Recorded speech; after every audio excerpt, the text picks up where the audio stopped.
I don't even think I need anything from here anymore. Thank you, Samora. Appreciate that.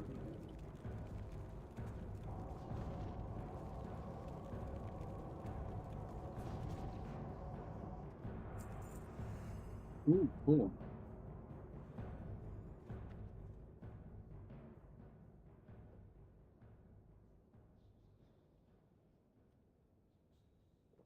I've gotten the Broken Blade of Heroes like multiple times, but I've never actually done it.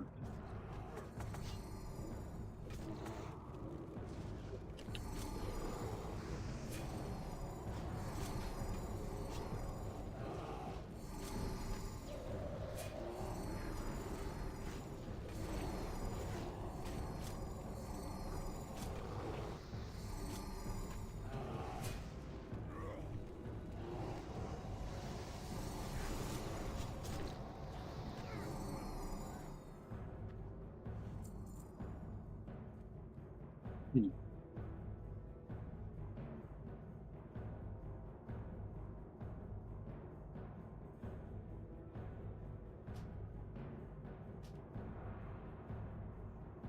I think those are better than mine. I'm not positive.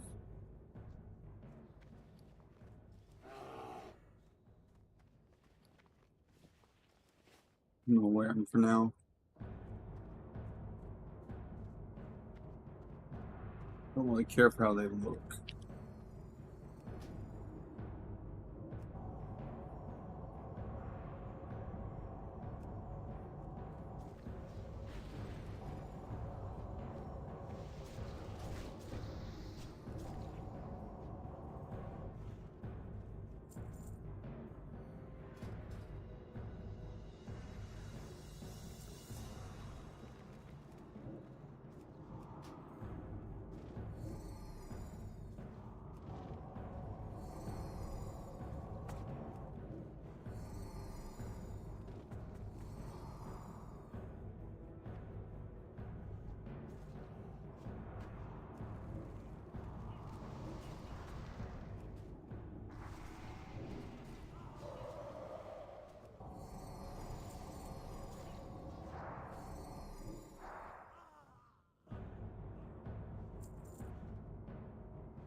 Oh,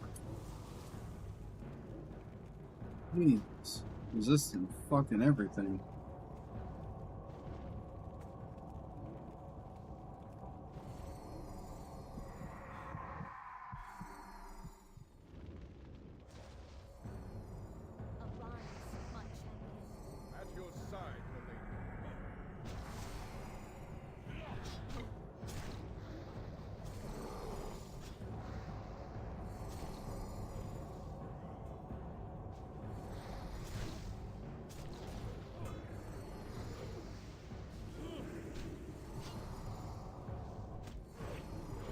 Oh my god, this level difference is destroying me.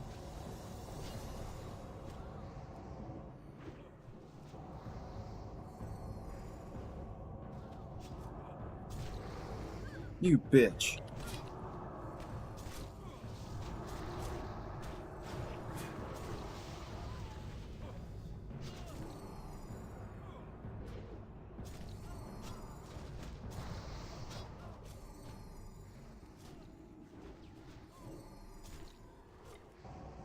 I keep getting crits though for some reason. Oh man, if only I was on my paladin. Like the hammer and the shield.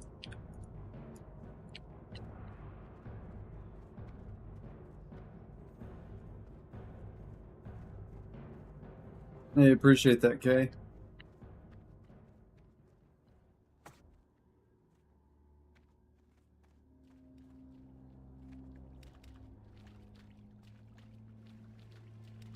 Well, finally got into the into the Scarlet Monastery done. So I think I'm pretty much done with this place now. Unless I just come around to just for XP. I don't really need anything else. I'm not even sure if I needed this.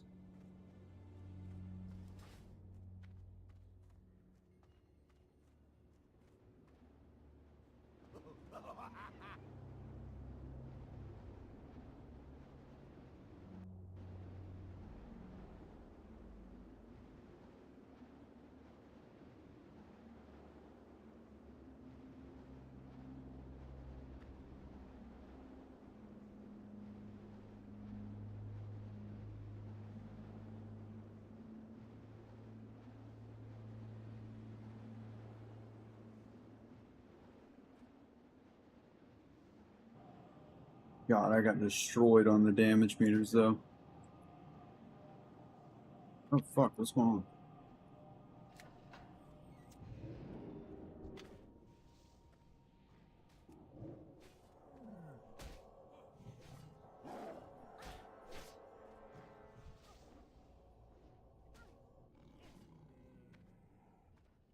What the fuck?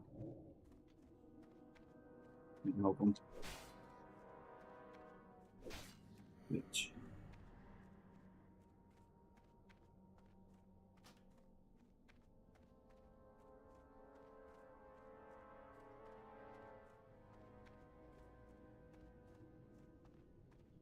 You again?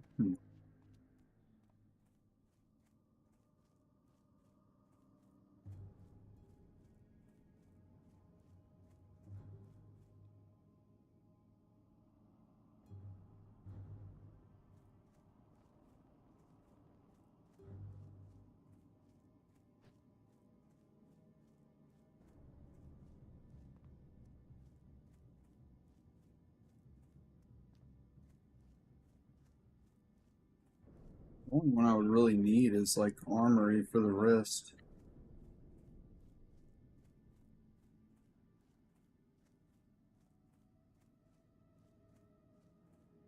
Got a lot of spirit on it. So I don't think, let's see. Yeah, Storm Reaver doesn't have a bracer.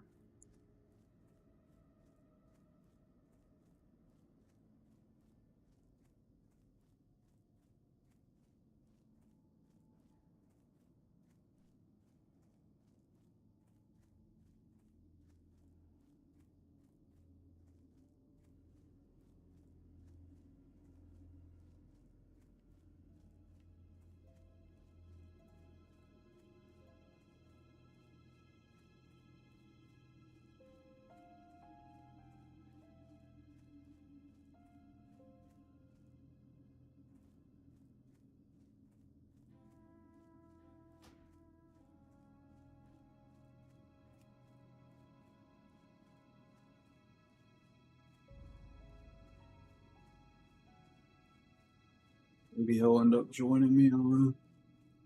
Probably make the queue pop faster though.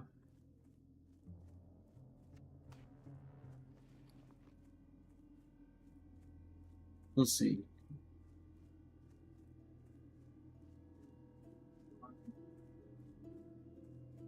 I'm giving up a lot of stats for that 9 magic damage. Oh, that's why I kept getting crits. I had the Dragon Slayer on. I wondered. I was wondering what was up. I was like, dude, I'm getting resisted half the time. How am I getting so many crits? Made no sense.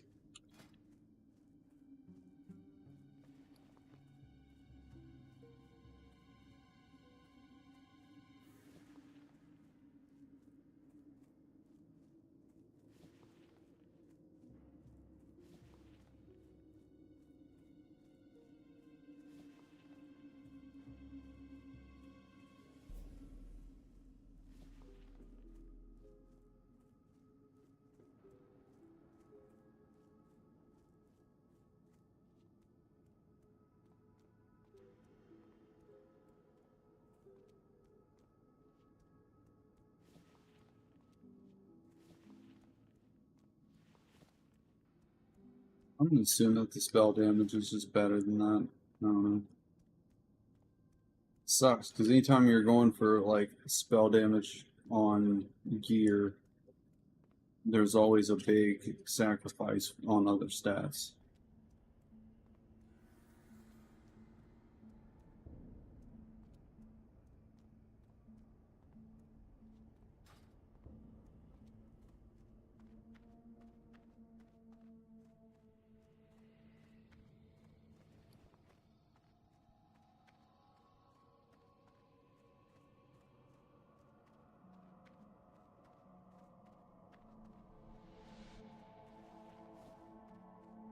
Blue could probably sell for a good amount.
Yeah, I think that's what I'm gonna go for is the crit shoulders.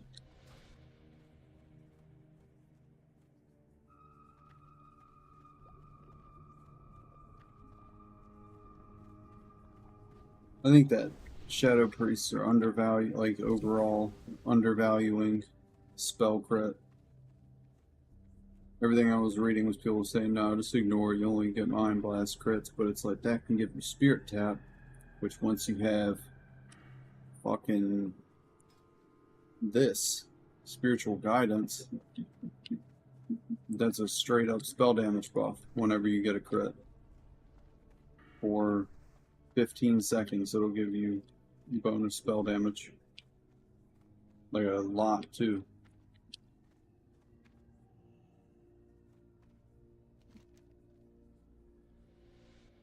Always makes you run all the way to that fucking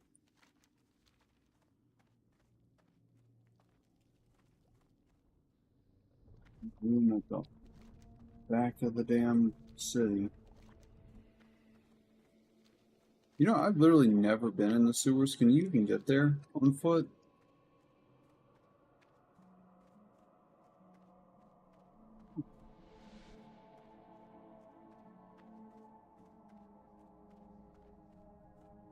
What do you think? Something's in there? You want to get in there? Just a closet. It's a closet, dude. You good boy. You got a really narrow head. You know that? You got a narrow head.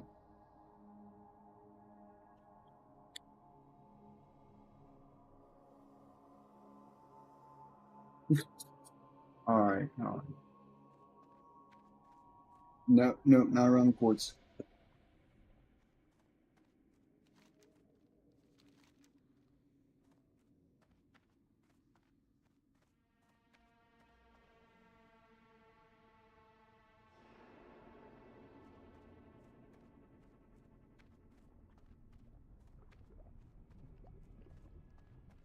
Oh, you want to get out there? That's what you're being so sweet for right now. You want to go out there and play.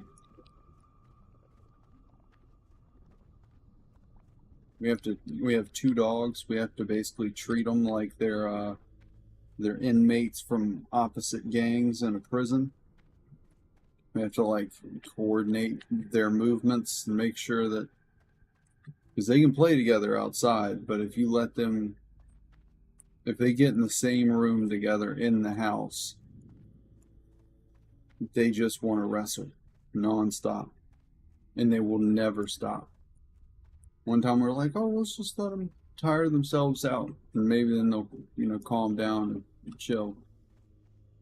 We let them go at it for like 4 hours, and they never get mean. Like they never get mad at each other or anything like that. They just want to keep chasing each other and like doing the whole thing.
Alright, I'm gonna take my dogs out and then I'm going to queue up for Stormrot and see if we can find a group.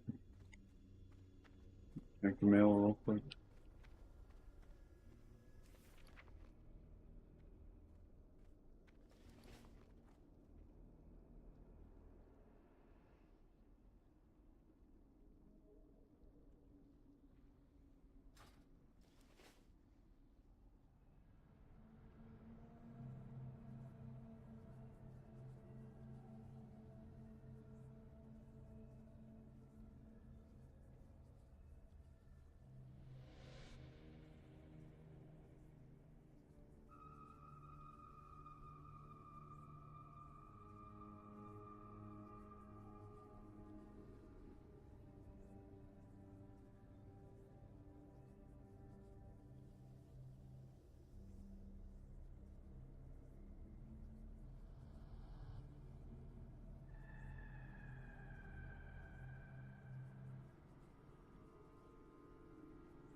shall be an ending between us, Broken One.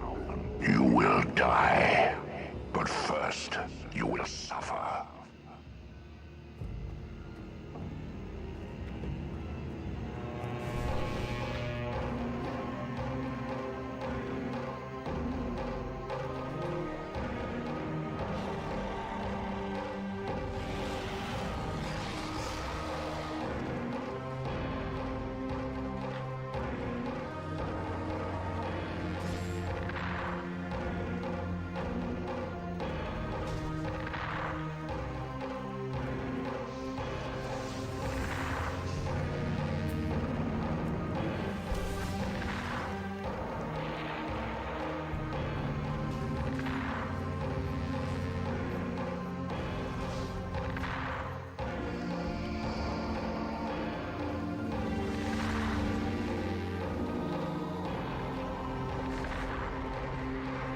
That game had the coolest worlds, yes.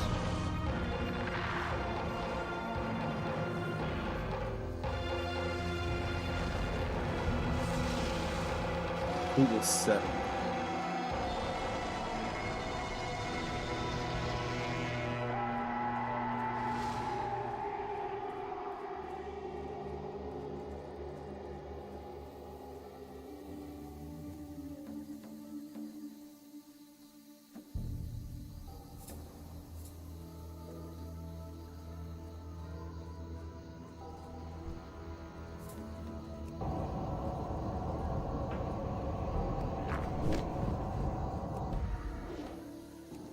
Planescape Torment is an isometric real-time rules computer role-playing game developed by Interplay's Black Isle division, released for PC in December 1999. Torment is an adaptation of PSN's Advanced Dungeons & Dragons tabletop role-playing rules, and takes place in the Planescape campaign setting, where infinite worlds converge upon the city of Sigil. Players take the role of a nameless, battle-scarred immortal whose many deaths have robbed him of all knowledge of his past life and deeds. Allying with a bevy of bizarre companions, this nameless one scours Sigil for clues as to his identity, and some means of Bothering me how he's saying that name. I'm pretty sure it's Sigil, not Sigil. lifting the curse upon his deathless soul. The party seek aid from the city's innumerable peoples and political factions, cutting deals with crime lords and cornugans, and journeying from the undercity of the Unquiet Dead to the marbled halls of Sigil's elite. But the group soon find themselves hunted by vengeful shadows, and are forced to depart Sigil on a quest for enlightenment across the multitudinous planes of the multiverse. This journey will pit them against both the fiends of the Nine Hells and the Angels of Elysium, and reveal much that has been hidden about both the Nameless One and his supposed allies. Planescape was built upon the Infinity engine that powered 1998's Baldur's Gate, another title that sought to adapt the mechanics of AD&D role-playing to home computers. But whereas BioWare's game favoured hack and slash, exploration and dungeon crawling, Planescape was intended as a more story-focused and character-driven experience. Black Isle promoted Torment as an epic adventure that would reshape what it meant to be a CRPG, where characters were not defined by stat screens and dice rolls, but in how they engaged with the game world, and how that world reacted to them. In using the Planescape setting, Torment was given greater freedom to bend the rules of AD&D, and strip away anything that could interfere with the narrative, as well as explore the Dungeons & Dragons universe from a fresh perspective. Black Isle thus promised that the game would not only facilitate deeper and more meaningful roleplay, but turn players' expectations of fantasy games upside down, introducing them to a world in which death equals opportunity, where players battle alongside wisecracking undead and chaste succubi, and where cities are stalked by paramilitary death squads of lunatic philosophers. Torment was conceived by writer and designer Chris Avallone, who was later joined by Colin McComb, a designer on the original Planescape tabletop game, as well as by Realms of Arcania creator Guido Henkel, who served as producer. Marketed as the first title built from start to finish by Interplay's new RPG division, Torment was promoted for its genre-defying setting and gameplay, and was a highly anticipated title when it hit shelves in December 1999. Planescape earned widespread critical acclaim upon its release, praised for its narrative, memorable side characters, art direction, and unique setting, but also criticised for bugs, weak combat, and an over-reliance on lengthy prose over cinematic storytelling. Computer Gaming World gave Torment 5. I mean, it was, in 98 or 99, whatever it was, they couldn't really put that many cinematics into a game. And I think it wasn't like the biggest budget for a game. I never minded the dialogue. It was very well written, so it's like you didn't feel like it was too much.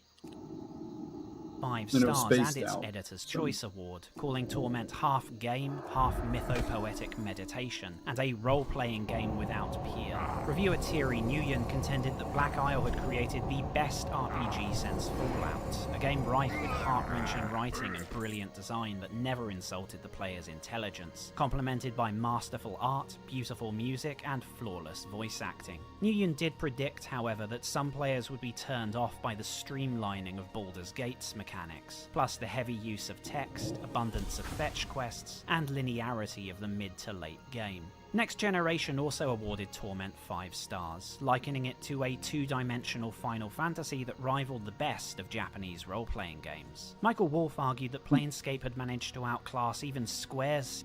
I don't know if I agree with that. Final Fantasy? I guess in that you have like a story that's mainly character driven, and it's like you're playing predefined character, a predefined character. That's really where like the similarities kind of end for me, though. But I'm not a game reviewer. Series in story and characters, crafting an intense narrative that was unfortunately undermined by having to read a novel's worth of dialogue to get at it. Despite this issue, as well as complaints regarding the pathfinding and inventory management, the magazine insisted that the game's quality writing, stunning environments, and inventive quests provided the best RPG gameplay available on store shelves. Yeah, see, I think that you said that a few times now, that they were basically saying, yeah, you gotta read too much. I guess if you're playing it to do a review on it, and you're trying to like, obviously, you have a deadline or whatever, so you're trying to get through it quickly. I guess that would be something that gets on your nerves, but if you're actually just a player experiencing it, the story's so good and the dialogue is so good that, I mean, that's what you play Torment for. It's not, I don't know, it's just strange to me. For me, that'd be like someone saying, yeah, WoW's good, but all you're doing is, running dungeons and doing quests and, fighting with other players and stuff. It's like, well, that's pretty much the game. That's pretty much that's all of it. It's what you're doing.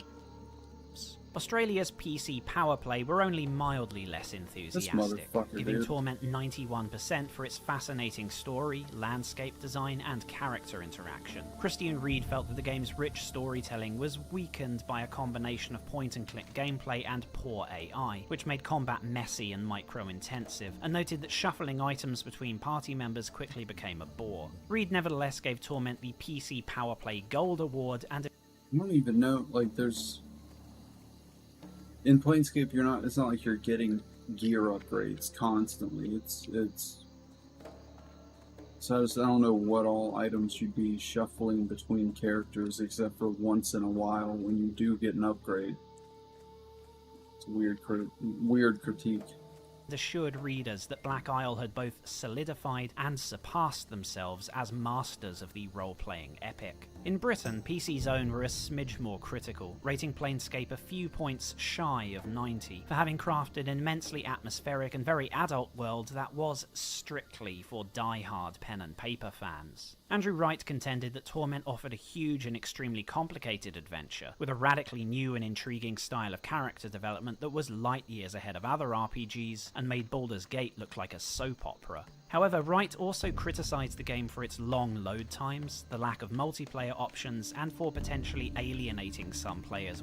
It's not a multiplayer game. I don't even know what multiplayer Torment would be. Who would the other player even play as? Maybe just like take control of Mort or something? I don't know. Again, weird critique. It's like it's just not a multiplayer game. It's not built to be. It's not intended to be. So why would you like dock it points for not being like every game doesn't have to be multiplayer, you know?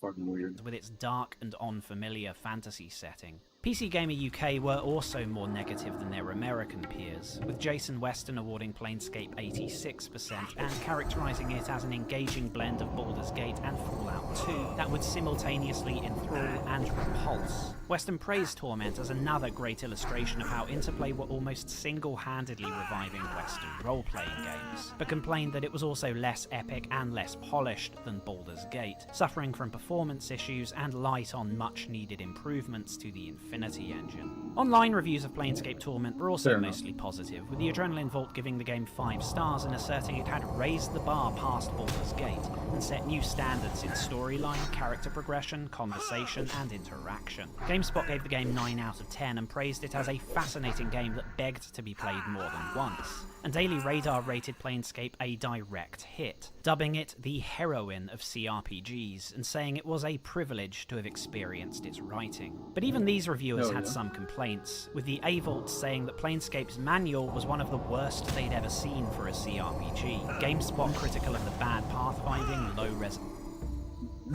I mean, I guess if you're reviewing the total, like everything that you're spending your money on, then I guess, yeah, you can throw the manual in there, but it's just that's a weird thing to hit on for me. Being like, yeah, the game's good, but I had to take a few points because that manual wasn't up to snuff. Then again, I'm the kind of person, I collect computer game boxes, so but I still wouldn't count that against the game. Resolution and awkward interface, and Daily Radar arguing that the Thief class was useless, the fetch quests aggravating, and the game's strong narrative far less impactful after the first playthrough. A notable outlier to the positive reviews was Eurogamer, who described Planescape as a huge, addictive, good-looking, and refreshingly adult RPG, but had a number of serious reservations and only awarded the game 7 out of 10. John Bye argued that the tedious, frustrating, and simplistic combat was a major step backwards from Baldur's Gate, disliked the premise and gameplay implications of the immortal protagonist, felt that the leveling was poorly paced, and observed that experience gain was too heavily skewed towards dialogue and NPC interaction. But he was most critical of the game's bugginess, marking down numerous broken quests, repeated crashes, and a severe memory leak, stating that this level of quality control was inexcusable for a full-priced product. International reviews of Planescape were of a similar nature to English ones, impressed by its writing and originality, but disappointed by bugs and sometimes critical of its gameplay mechanics. France's Joystick gave Torment 91% and their Megastar Award for being a groundbreaking CRPG with an unparalleled storyline and the visual panache of Final Fantasy. But the magazine also felt Torment had fallen short of Baldur's Gate, conceding that though in maybe they're drawing a parallel that I'm just not picking up on to Final Fantasy.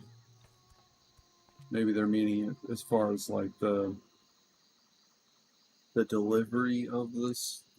I don't know what they mean by that. In some ways, such as visuals and role-playing, Planescape had outdone its progenitor. It also lacked the epic scope and scale, intense combat, and customizable party AI of BioWare's game, being further soured by technical problems and an embarrassingly unhelpful manual. Italy's PC Zeta also lamented that Torment was not quite the revolutionary title they had hoped it would be, conferring a score of 90% for its spectacular effects, novel setting, and strong writing, but stopping short of the magazine's highest award. Reviewer Daniel Della Fiore felt that though a splendid representation of the genre, Planescape was also limited by its engine and did not represent a real step forward for CRPGs. Germany's PC Player concurred, rating Planescape at only 89%, though praising it as an intelligent and unique role-playing game that went above and beyond Baldur's Gate, adding that in its inventiveness, Torment owed more to Fallout than to AD&D. The two co-authors of the review differed on certain points, with Roland Osternet calling Torment one of the best RPGs of the 20th century, whereas Udo Hoffmann felt the opening sections were tedious and the game's production values somewhat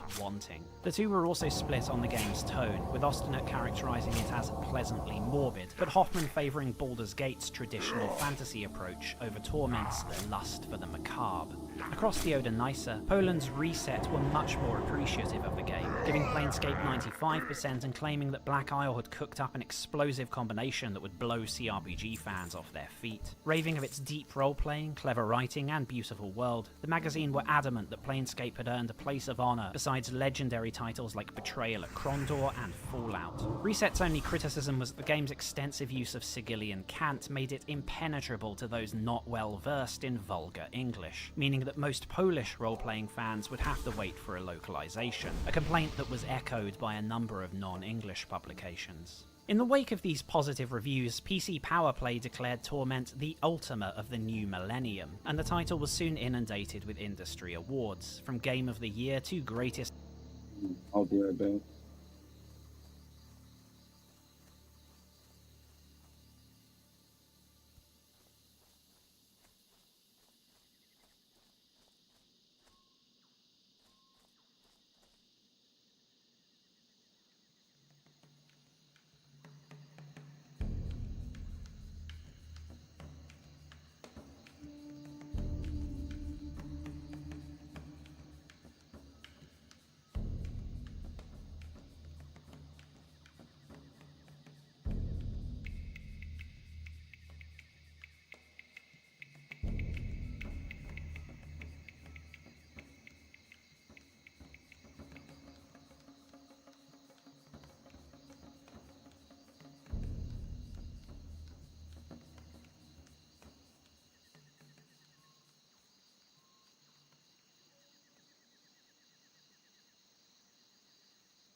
CRPG of all time, establishing itself as a benchmark in writing against which many future CRPGs would be measured. The game's success helped catapult lead designer Chris Avallone to gaming stardom, whilst other members of the team have credited it as kickstarting their careers in the industry.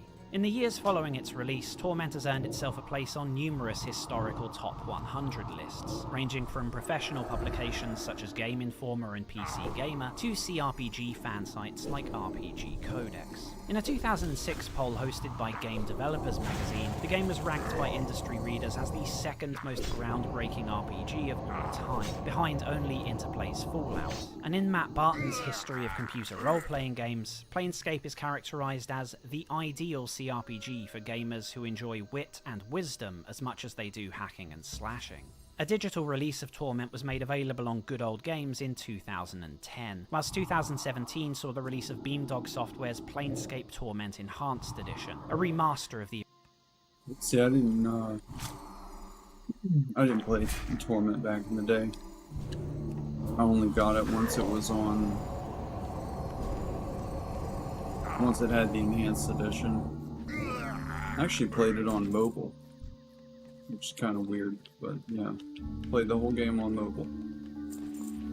I even modded it. It was funny. Like, spent so long figuring out how to get mods to work and how to tweak them and stuff to work on a Android. Ended up not being too difficult, but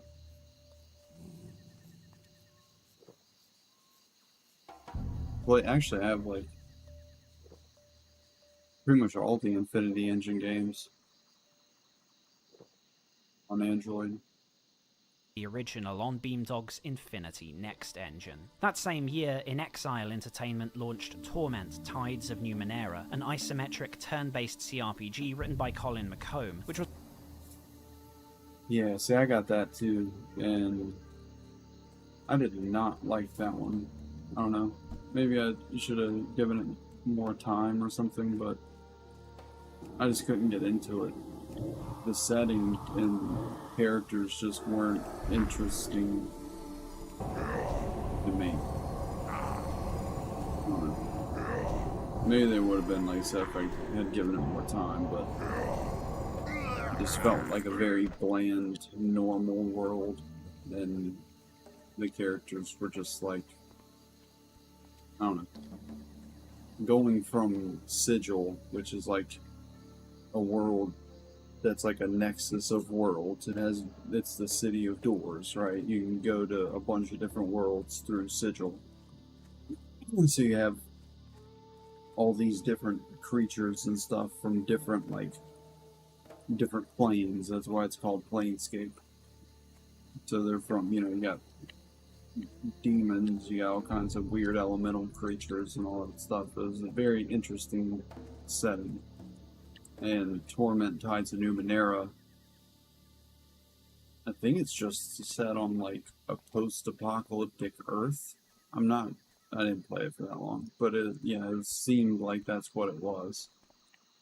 It was marketed as a spiritual sequel to the 1999 game.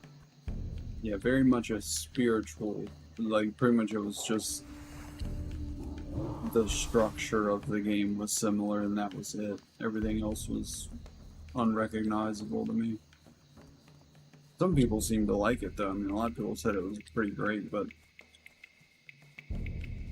I can't get into games that have little or no combat. Planescape had combat, and it was, even though that wasn't the focus,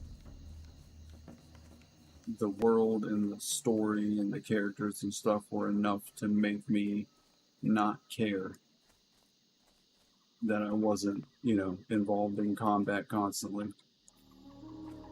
With this, it was just like I was struggling to even keep going. So.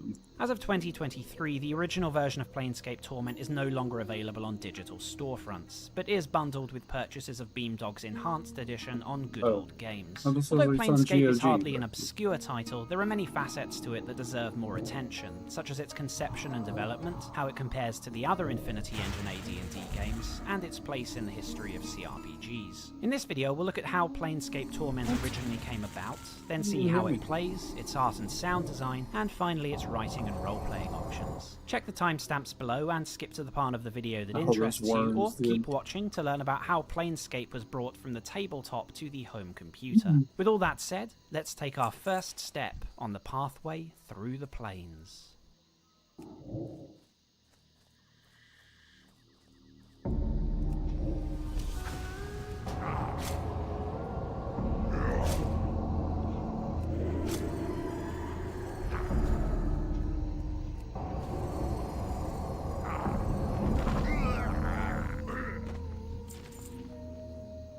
And there was like 3 other D&D. There was like 10 projects, and there was 50 people in the division. So like you can do the math. There's not many people working on it. I mean, there was one Planescape game that had 1 person working on it.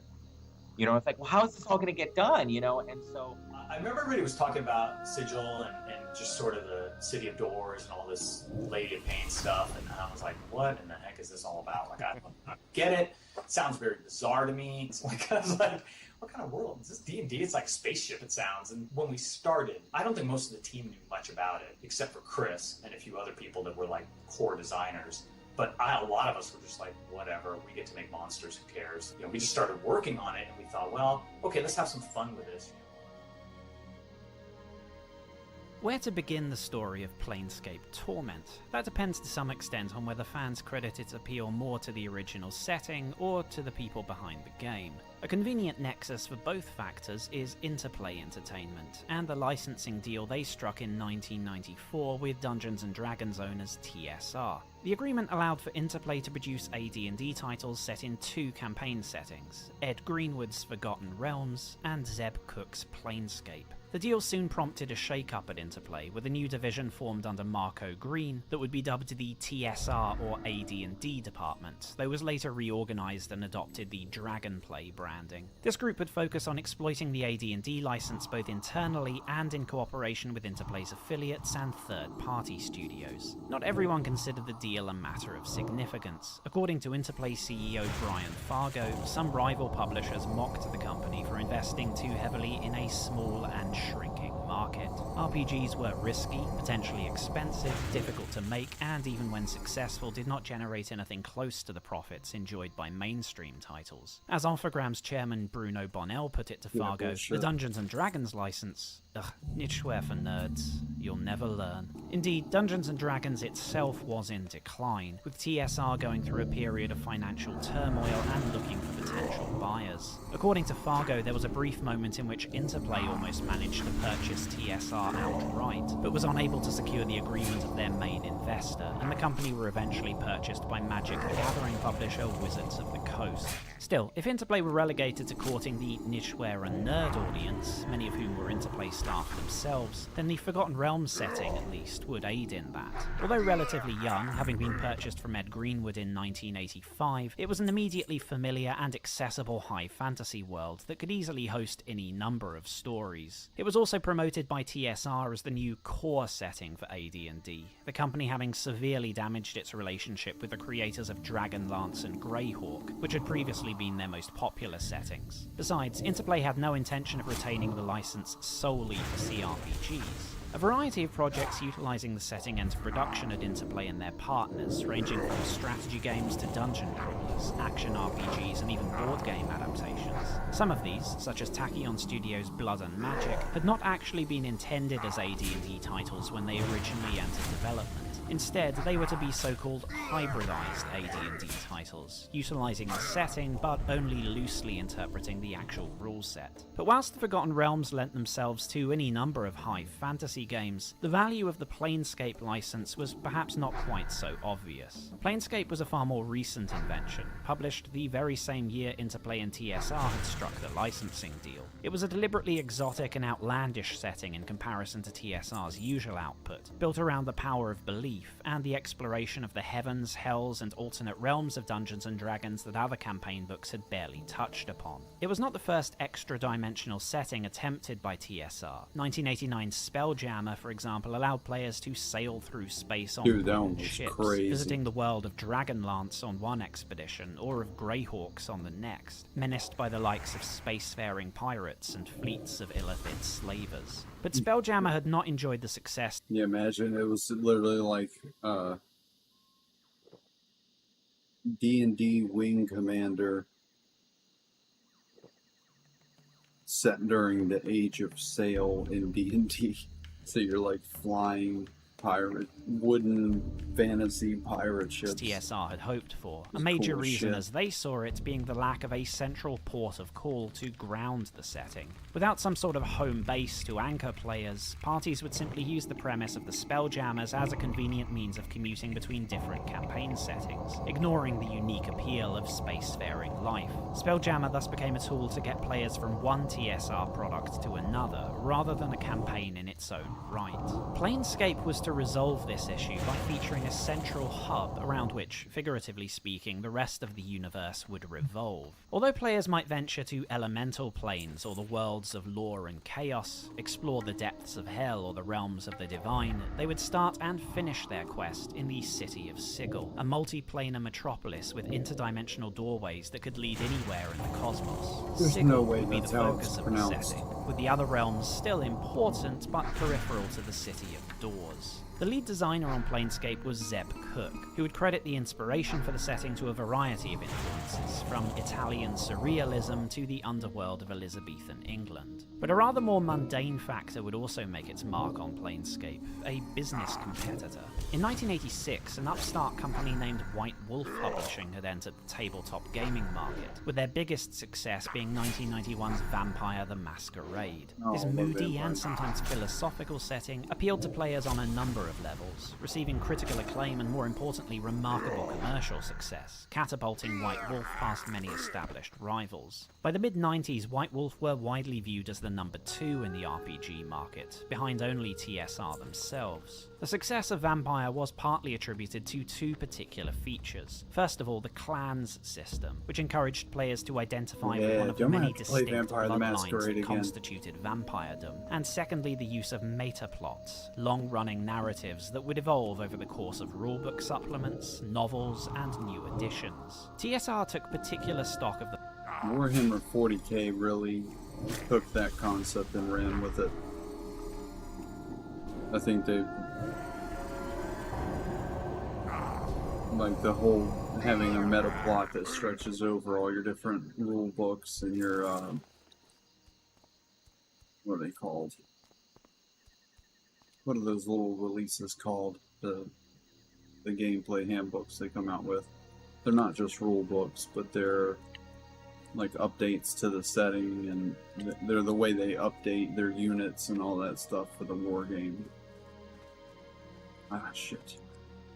the first, and a central feature Anyway, yeah, Games Workshop took White Wolf's blueprint and just like did it way better. of Planescape was to be Sigil's now iconic factions. Described by Cook as philosophers with clubs, each faction represented a distinct amalgam of philosophy, politics, temperament, character, and craft. The Doomguard, for example, revel in the inevitable entropic decay of the multiverse, and believe that attempting to avert or accelerate this process is a violation of the natural order. The Harmonium, on the other hand, idealize conformity and order, and have set themselves up as Sigil's police force in pursuit of their utopian goals. Each of the factions represented the importance of beliefs. Belief in generalities like law versus chaos, but also in more specific shades of religious and political philosophies, such as differing perspectives on egocentrism or charity. These factions would not infrequently clash with one another, but refrain from outright war for fear of the Lady of Pain, the inscrutable, merciless, and supremely powerful entity that kept the gods out of Sigil and kept Sigil from destroying itself.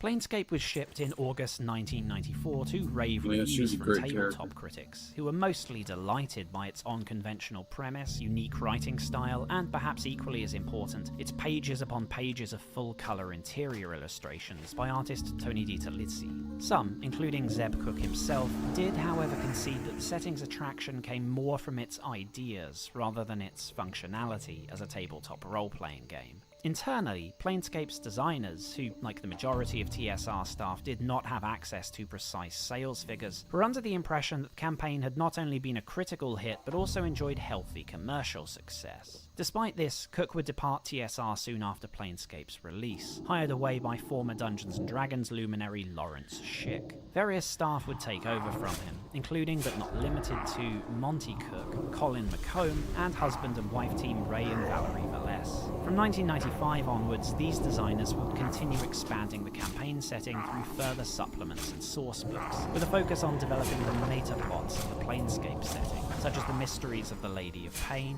progression of the multiplanar demonic Blood War, and the interfactional rivalry of Sigil. The company would even produce a collectible card game, Blood Wars, using the setting. And once Interplay penned their deal with TSR, they too appeared to have plenty ideas for new products utilizing the license, promising that, as with Forgotten Realms, they intended to use Planescape for not only CRPGs, but also strategy, simulation, and action games. Precisely how many I don't know how much, like, board game exposure and tabletop exposure Planescape got, but they really didn't do shit with it as far as, like, the video game side of things.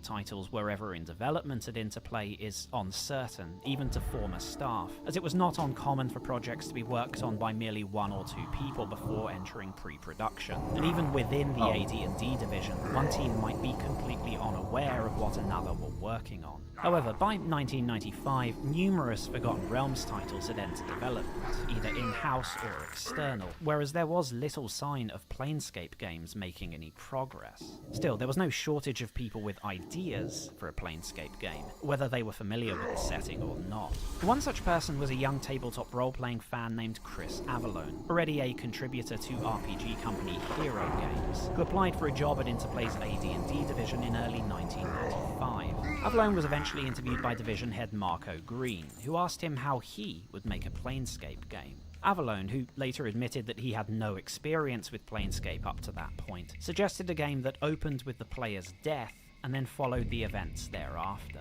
By this point in his life, Avalone had already built up a list of pet peeves that he felt permeated fantasy stories, as well as RPGs on both the tabletop and the home computer, and was keen to explore alternative approaches.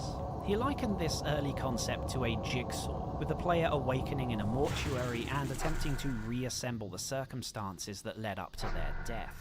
But it would be some time before Avalone had the opportunity to translate this idea to a real game. After being hired on at Interplay, he worked on a number of different projects, including the Star Trek space sim Starfleet Academy, the Forgotten Realms action RPG God, that name stings now, doesn't it? Descent to Undermountain, and various cancelled AD&D titles. Damn, dude, Starfleet Academy, Descent to Undermountain. It's like the things he touched would later turn to shit. But he nevertheless continued conceptualizing ideas for his anti-RPG over the course of the next 2 years. A second Interplay employee who might have a few ideas for a Planescape game turned out to be Zeb Cook himself. When Cook had left TSR in 1994, he had initially gone to work with several other tabletop gaming veterans at multimedia studio Magnet Interactive, but moved to Interplay in 1995. Cook was to create a Planescape CRPG loosely modelled on Interplay's Stonekeep, a first-person dungeon crawler that had been in development since around 1989 and was finally scheduled for release the year Avalone and Cook joined the company. Cook's game, later dubbed Planescape PC, was to be single-player and less wordy than might be expected of a Planescape game, though nevertheless leaned more towards role-playing than Stonekeep had. But like Avalone, Cook was initially involved in assisting on various other Interplay projects, such as Conquest of the New World and Blood and Magic, prior to formally starting development on Planescape PC.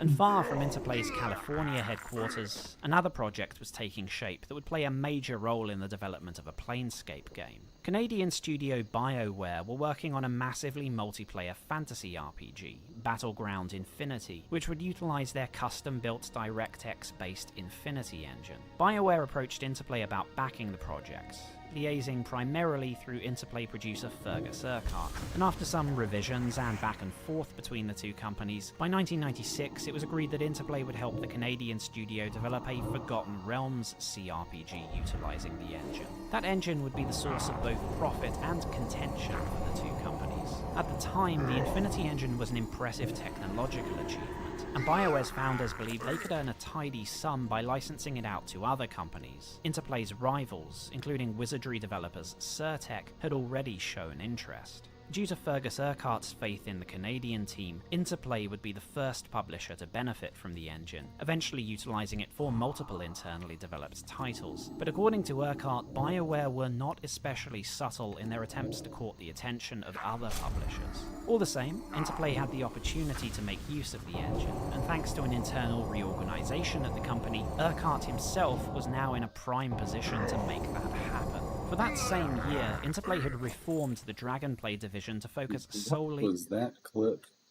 on developing role-playing games, and it was Fergus Urquhart who was chosen to head what would come to be known as Black Isle Studios.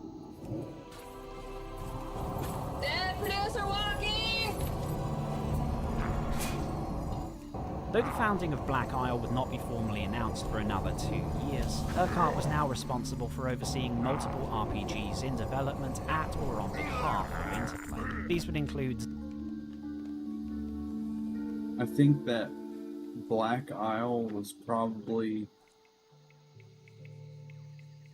I think that they've developed more of like my top favorite games than any other company. It was either Black Isle or Shiny Entertainment.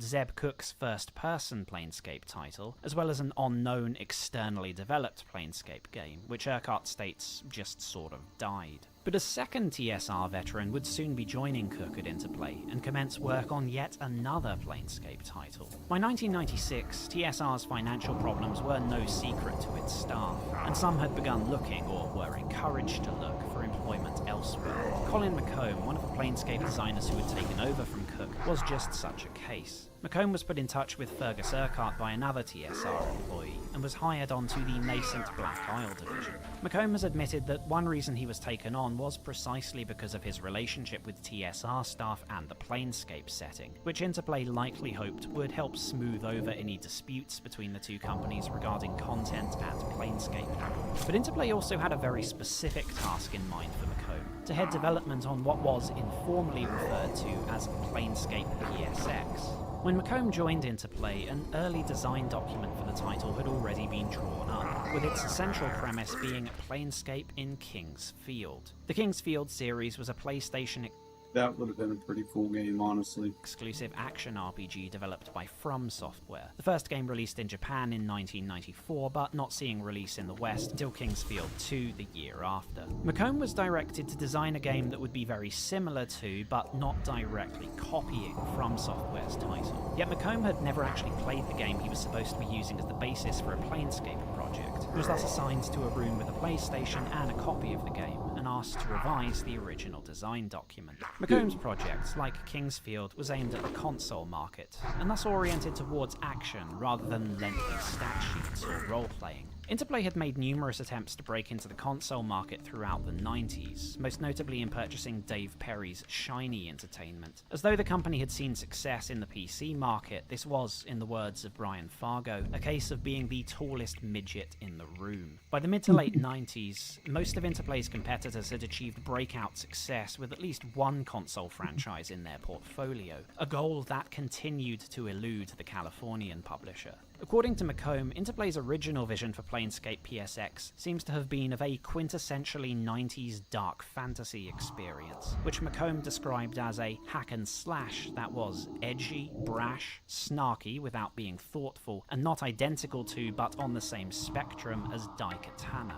McComb felt this approach missed the point of Planescape, and reworked the design document to try and communicate the depth and immensity of the campaign setting. He looks at improving the enemy diversity, including adding entities that were too powerful to confront directly, as well as increasing the number of NPCs and designing more non-combat challenges, such as puzzles that involve navigating philosophical arguments between This guy knows ball. creatures of order and chaos. Planescape PSX involved the player creating their own character, who was a young recruit in either the paramilitary Harmonium or Mercy Killer factions, agents of cool. order and justice on Siggle's streets.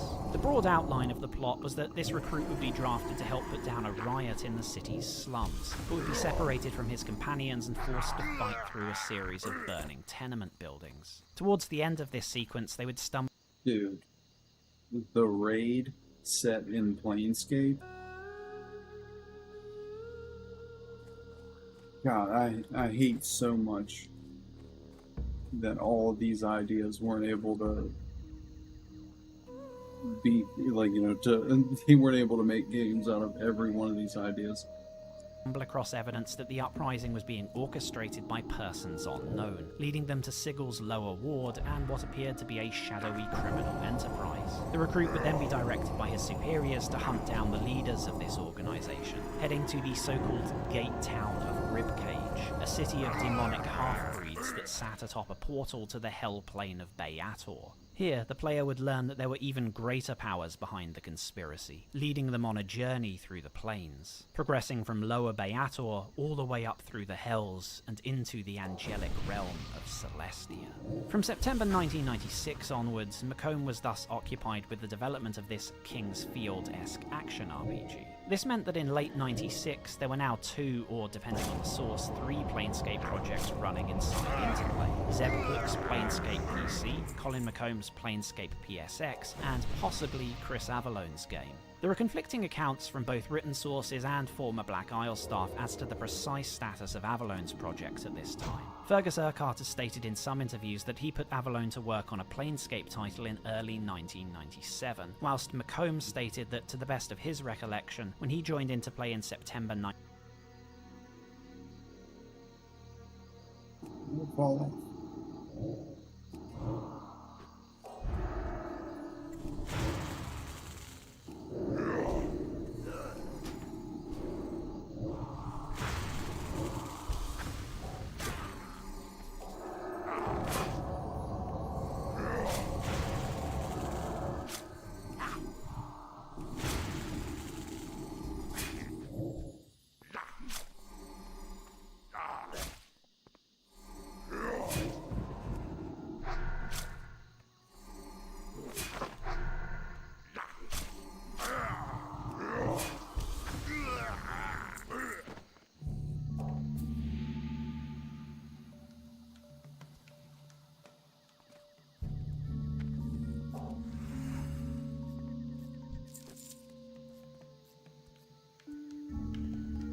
In 1996, both Avalone and Cook's game had already been worked on for some time, and according to both Planescape dev diaries and statements by McComb and Cook, Avalone had approached them at the same time as they were working on their games in order to get feedback on his Planescape project. Regardless of the exact details of the timeline, at some point, likely mid to late 1996, Urquhart had given someone a clear directive. Make a Planescape game, use the Infinity engine, set it in Sigil, and visit at least a couple of other planes. Urquhart has stated that the Infinity engine seemed particularly suited to a Planescape CRPG because, most obviously, it was already a semi-complete engine, but more specifically because it facilitated controlling a party, it supported pre-rendered backgrounds, especially important for a game set in Sigil, and because BioWare's internal tools for the engine made it fairly easy to create dialogue trees and manipulate large amounts of data. But beyond this outline, CRPG, Planescape, Sigil, and some planes, virtually everything else about the project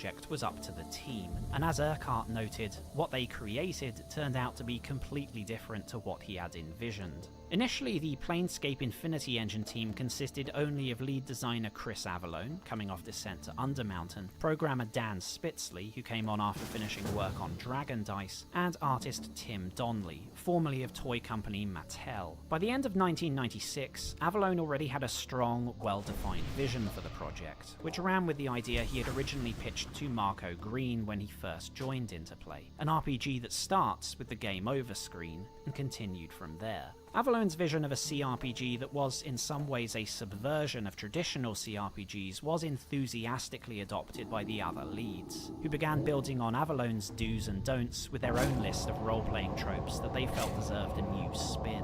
A running joke was that any mention of elves, dwarves, or magic swords would earn Avalone's eternal wrath. Instead, fantasy favourites would undergo a reversal. Rats were to be apex predators.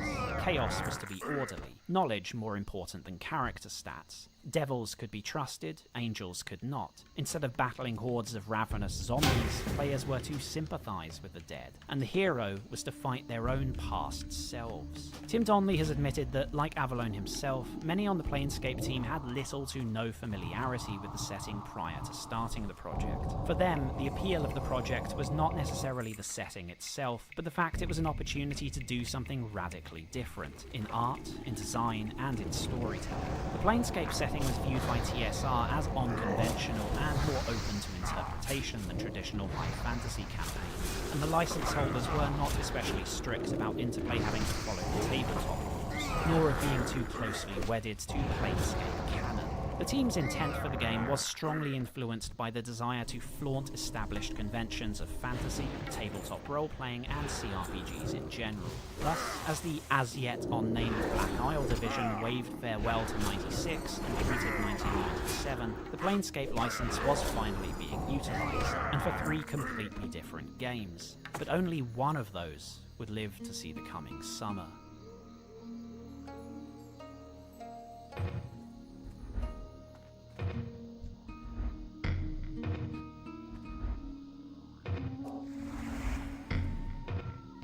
No clue what I was doing, so it was probably good that that got canceled and the team rolled into the Torment team. Most sources give early to mid-1997 as the date at which Avalon's Infinity Engine project formally entered development.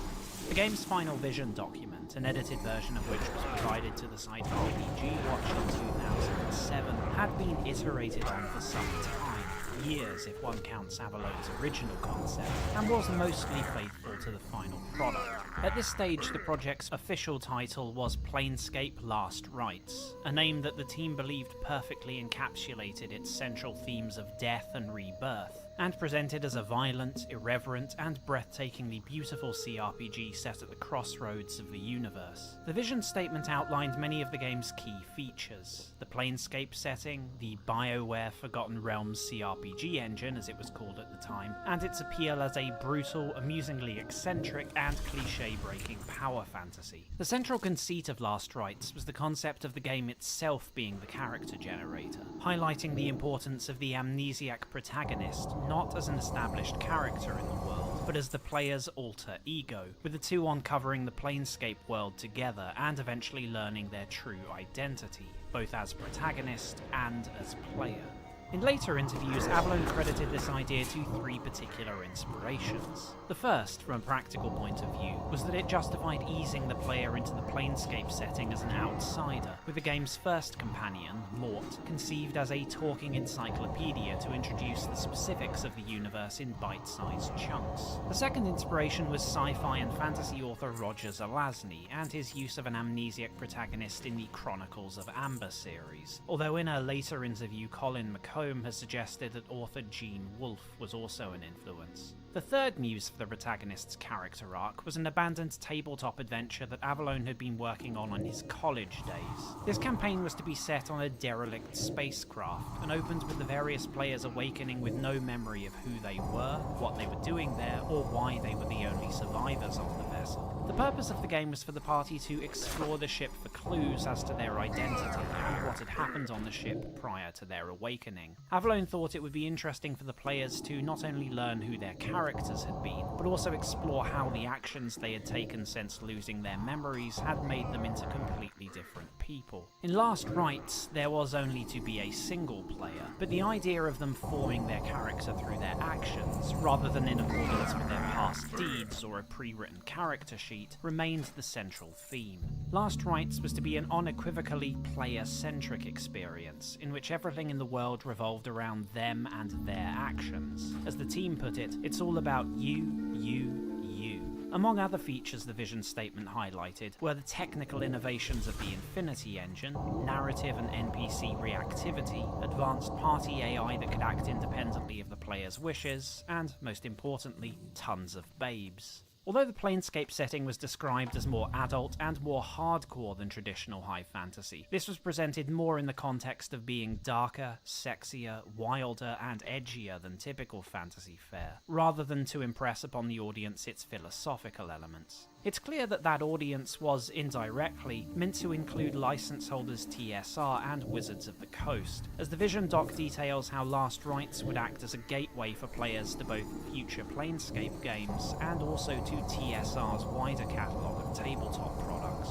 The team played up both the depth of the game's role-playing options and the almost infinite possibilities of Planescape's multiverse. Yet they were also keen to emphasise that Last Rites would be a highly accessible game, in the sense that the player's immortality obviated the need for hand-holding or nannying the player, and that it would feature none of the tedious micromanagement of more traditional CRPGs. At roughly the same time as Last Rites began development, Urquhart cancelled Zeb Cook and Colin McComb's Planescape titles. McComb's game was scrapped entirely, whilst Cook's team agreed that their project would be converted into one of numerous attempts to develop a sequel to Stonekeep, albeit, according to Cook, on the condition that they were under no obligation whatsoever to imitate the original game in design or background lore. Urquhart's explanation for the move was fairly straightforward. Interplay had a long history of funding too many one- or two-man projects that never went anywhere, and continuing this trend with the Planescape games was too risky and inefficient. McComb's project, for example, initially consisted of just himself and one programmer, and had it been greenlit for production, would have had to balloon into a team of 20 to 30 people. Urquhart has stated that at the time, Avalon's Infinity Engine project seemed the most prudent option, since it had a clearly defined vision and, critically, was to be built upon an already semi-complete engine, rather than one that needed to be coded from scratch, as with Cook or McComb's games. On the other hand, in a 2021 interview with Shane Stacks, Zeb Cook implied that the decision to pare the Planescape games down from 3 to 1 was because Interplay had re-evaluated the value of the Planescape license. Cook suggests that Interplay didn't want to pay TSR royalties for 3 different products, and had determined that they were only obligated to develop one Planescape title in order to fulfill their side of the contract. Another former Interplay employee partially backed Cook's interpretation of the move, suggesting that Interplay had initially overestimated the value of the Planescape license, and sometime after acquiring the rights had reconsidered its importance to the company's future plans.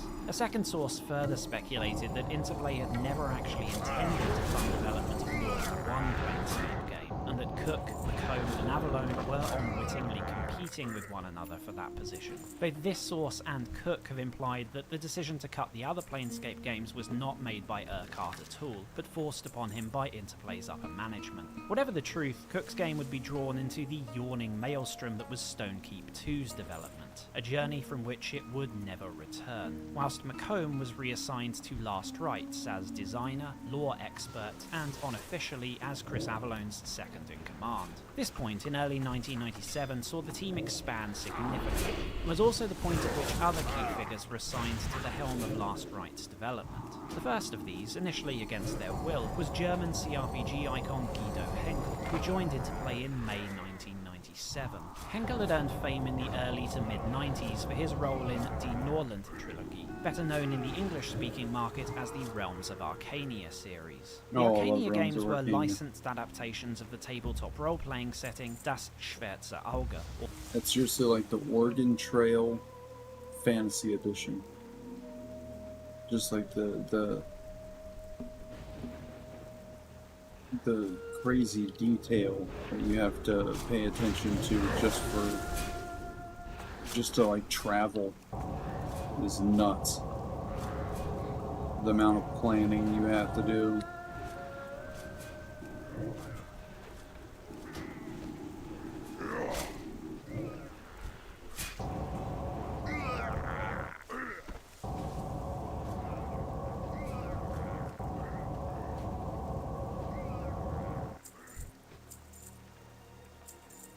Or the Dark Eye, and were open-world, party-based CRPGs with a blobber-like first-person view that would transition into an isometric perspective for combat encounters. They were, in Henkel's words, consciously designed to be non-linear, heavy on exploration, and as close as possible to the pen-and-paper rules upon which they were based, fashioned from the ground up to appeal to hardcore role-playing fans. This had resulted in a polarizing reception from fans and critics, with a niche of players, particularly in Europe, delighted by their complexity and faithfulness to the tabletop game, but also causing many reviewers to criticize them as boring or unreasonably difficult to get into.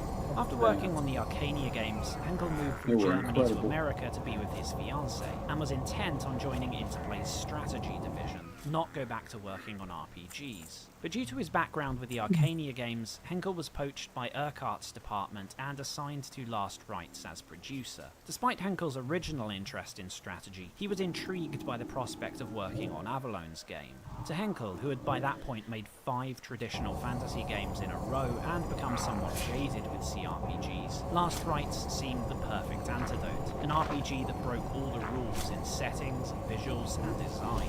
In one interview, he characterized his role on the project as a shepherd, herding the team in the right direction, and, more controversially, shielding them from interference by Interplay. But his role was also an opportunity to correct the mistakes he had made in the Arcania series. Henkel felt that the Arcania games had been too large, too open, and too hardcore, and that this had contributed to their niche appeal. On Last Rites, Henkel encouraged the team to... Yeah, but you know, that's one of those things that when you go back years later, that's what makes those games great. Like, if they had been just like every other game at the time, nobody would remember them today.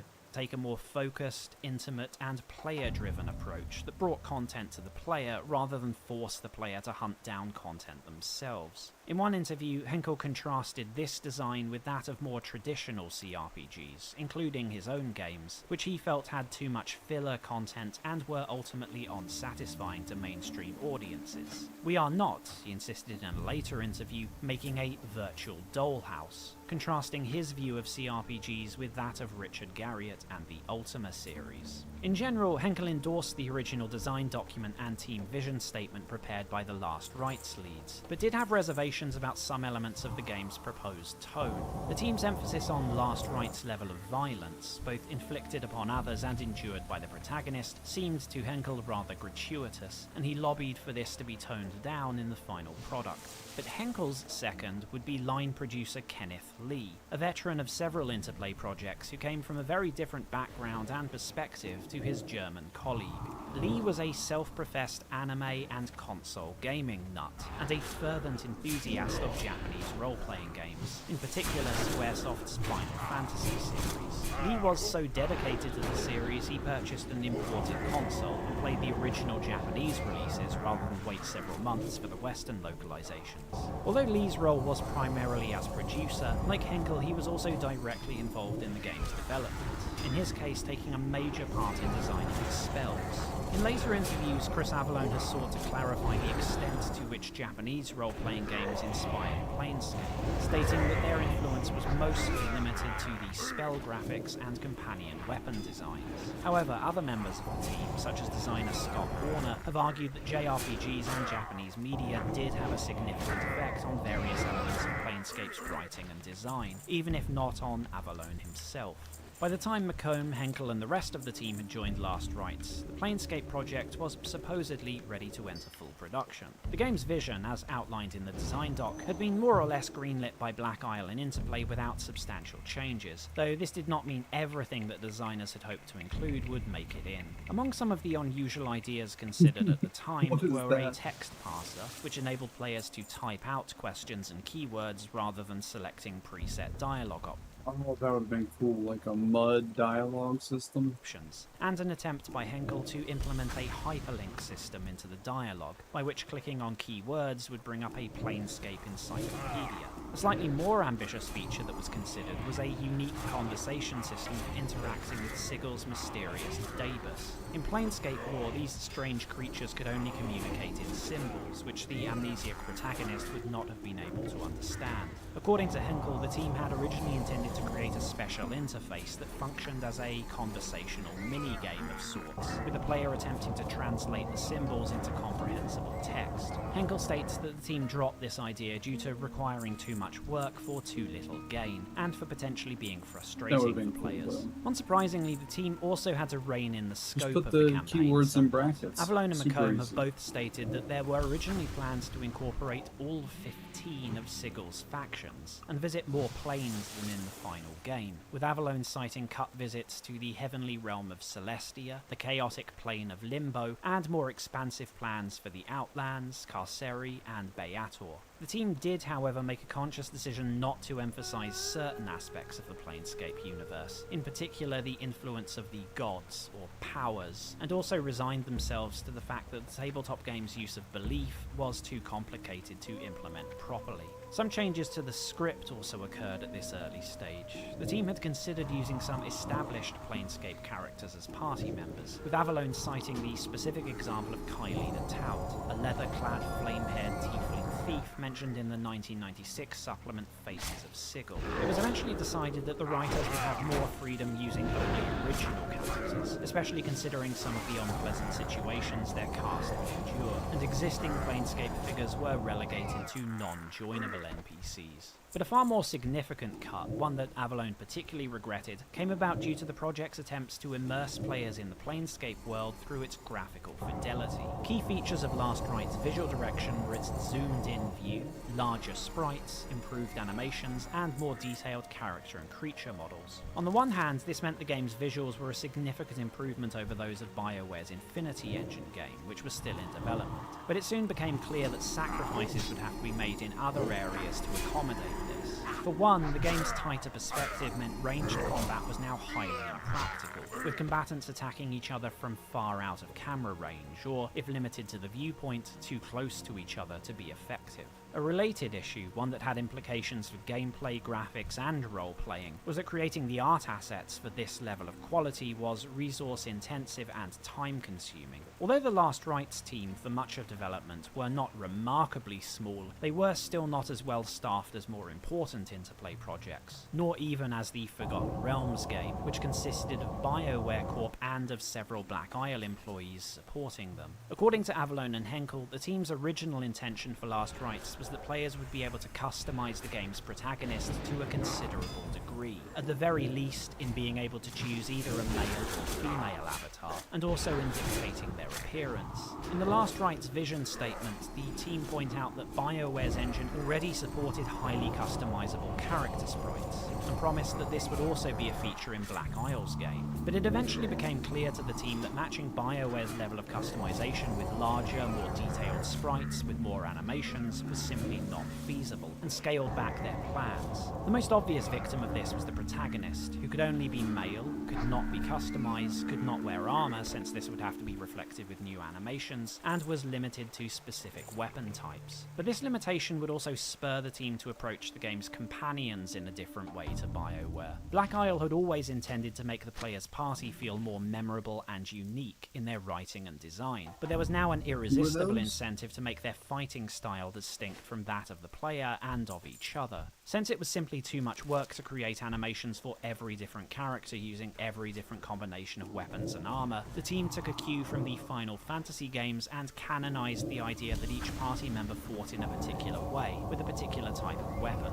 The Githzerai Dakon, for example, would only use magic and his Zerth Blade, which became an inseparable part of his character and backstory, whilst the renegade succubus Fall from Grace refused to use weapons at all, again in accordance with her background. The characters sometimes developed due to real life or practical. And Mort made sense because he was just a floating head, so I mean, how are you even going to give him a weapon, you know? He could hold it in his teeth. Don't know how effective that would be, but Green Hills paid his quest. Yeah, I wasn't really even planning on doing it, but I've just been kind of, you know, they've just been adding up, so I think they've increased the drop rate of the pages on here, because I mean, I have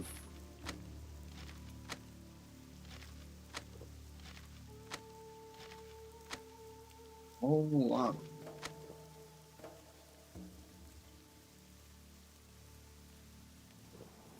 This is 4, 6, 8 of them.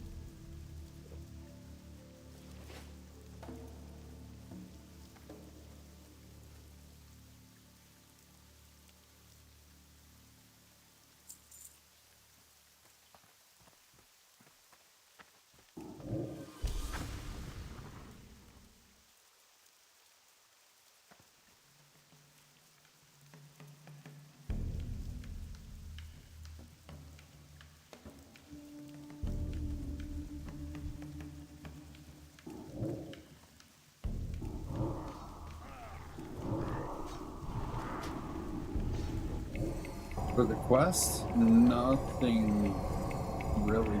I mean, you get a bunch of quests turn in experience, basically. Which it's not even like a ton of experience. I think maybe you get like 10, 20 silver per turn-in, and there's like 6 turn-ins or so.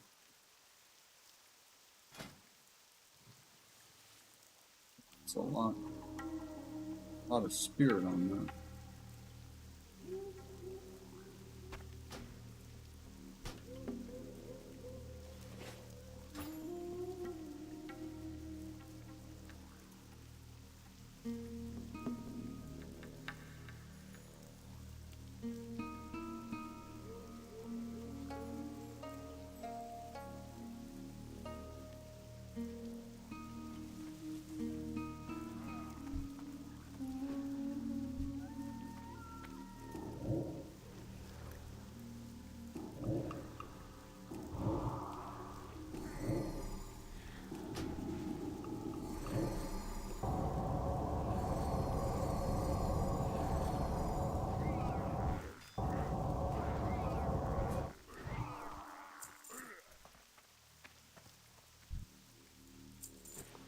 Nice that I'm getting some of this mage weed now, though.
Yeah, he's got that damn, I don't even know if you remember, it was back when I was on Telebeam playing a shaman.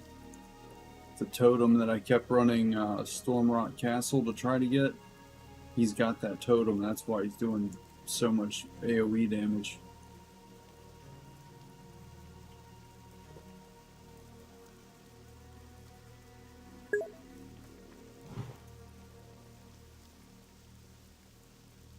Yeah, Totem of the Tides, that's what it's called. I ran that dungeon 14 times, I think, 13, 14 times. Never even saw it. And the boss, it's supposed to be a 25% chance on that boss.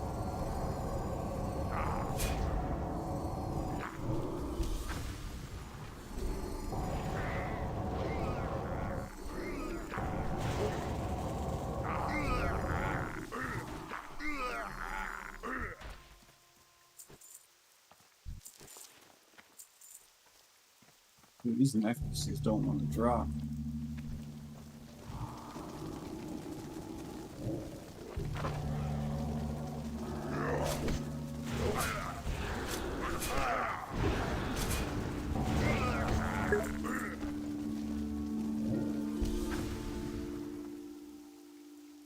I don't, that's something.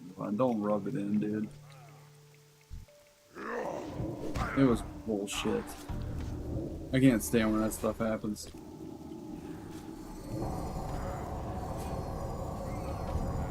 It wouldn't bother me so much, but I looked through all the different totems that you can get, and there was literally nothing until raid level stuff that was anywhere near as good for a shaman tank.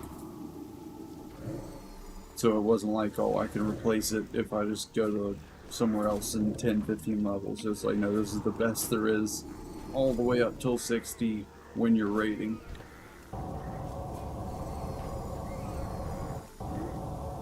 For a tank anyway. There's better stuff for DPS.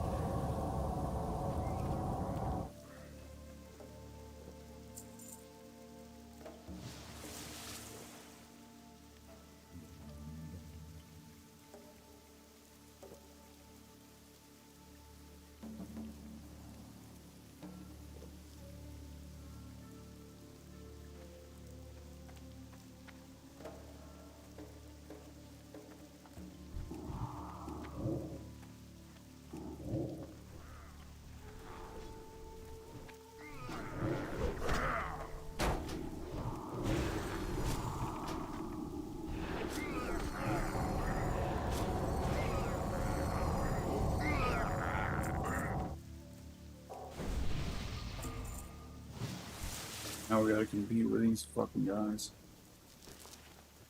Considerations rather than purely artistic ones was also true in other ways. This certainly applied to the character of Fall from Grace, who was shaped to some extent by the release of Blizzard's Diablo in Christmas 1996. Just as at many other developers, including BioWare, David Brevik's action RPG was for several weeks a death knell to productivity at Black Isle, with staff hooked on the single-player campaign from start to finish. This soon became an unbearable irritant to Chris Avallone, who was attempting to focus on writing and was eventually given his own office away from the team's anarchic gaming sessions. One of Planescape's dungeons, the self-parodic Modron Maze, was partially informed by exasperation with the Last Rites team's Diablo Age. One element Avallone found especially bothersome about Diablo was the presence of the succubi, bare-chested, sadomasochistic demonic sexpots who populated the game's final levels. According to Avallone, the constant sound of the succubi's breathy grunting and screams of pain as the player cut them down was at first merely irritating, and eventually intensely creepy and unpleasant. Thus, as with so many other aspects of Planescape, his game's succubus would be the polar opposite to that of other RPGs, and instead be chaste, motherly, polite, and pleasant. But the game, or rather the franchise that would most severely impact the Last Rites team's productivity, was not Diablo, but Interplay's own Fallout, something that would come as a surprise to everyone at Interplay, not least the Fallout team themselves. Tim Kane's post-apocalyptic CRPG had for most of its development been considered a B-tier game, perhaps even a vanity project for Kane and his team, and had on multiple occasions been at risk of cancellation, so as to move the team onto more important endeavours like Descent to Undermountain. Kane has insisted on multiple occasions that this lack That is insane, dude. I cannot imagine an alternate timeline where they canceled Fallout for Descent to fucking Undermountain. That game was such a pile of trash, dude. oversight was a key factor in Fallout's success. Yet in early 1997... Wish there was some kind of list with all totems. Yeah, we'll find one. I mean, kind of. Actually, I think if you just searched totem... Yeah, you have a pretty good list right here. There's totem. Pretty much all of them have totem in the name. Interplay managers were becoming frustrated at the fact that team members were passing on paid overtime on their own projects so as to help contribute to Kane's game. After numerous complaints, Brian Fargo eventually took a personal interest, and in spring 1997 asked for a half-finished build to take home. Fargo was hooked, and Interplay's attitude towards Fallout took a turn to the positive. Suddenly, the Fallout team were inundated with extra help, including staff being pulled from other projects to help complete Fallout. Yet the game was still many months from completion, and Planescape's development was slowed whilst many of the team helped whip Fallout into a shippable state. It was not the last time Interplay's sudden interest in Kane's game would impact Planescape, for they also hastily greenlit a sequel, which once more meant reassigning developers from other projects to help out. But Planescape Last Rites nevertheless steamed into full production in 1997. According to several sources, Interplay mostly left the team to their own devices for the first year and a half of development. Technically speaking, Fergus Urquhart was overseeing the project, but at that time was far too busy with BioWare's game and with several other titles to be able to take a personal interest in Planescape. Moreover, according to Avallone and others, Last Rites was viewed as less important than projects like Stonekeep 2, which was using Interplay's own IP, and senior management would... It is crazy how, like, every single one of these retrospectives it seems like the guys in charge are always focused on the games and projects that ended up historically just being the worst ones. Like Stonekeep. Well, Stonekeep 1 wasn't bad, but I think Stonekeep 2 got canceled. Descent to Undermountain was awful, and they're acting like that. I don't know, it's crazy how they literally get it wrong 100% of the time. There's never been one of these stories where it's like, oh yeah, they were, you know, bang on from the beginning. Every one of them's like, yeah, we should probably cancel Diablo. That's probably not going to be a big hit. Let's work on Lost Vikings or whatever the fuck it was. Too distracted by Eric de Milt's larger and better funded production to pay attention to the Last Rites team. Avalon has drawn parallels with Fallout's development, which was also initially ignored by Interplay's seniors due to the focus on other games, though how long this situation lasted is a matter of debate.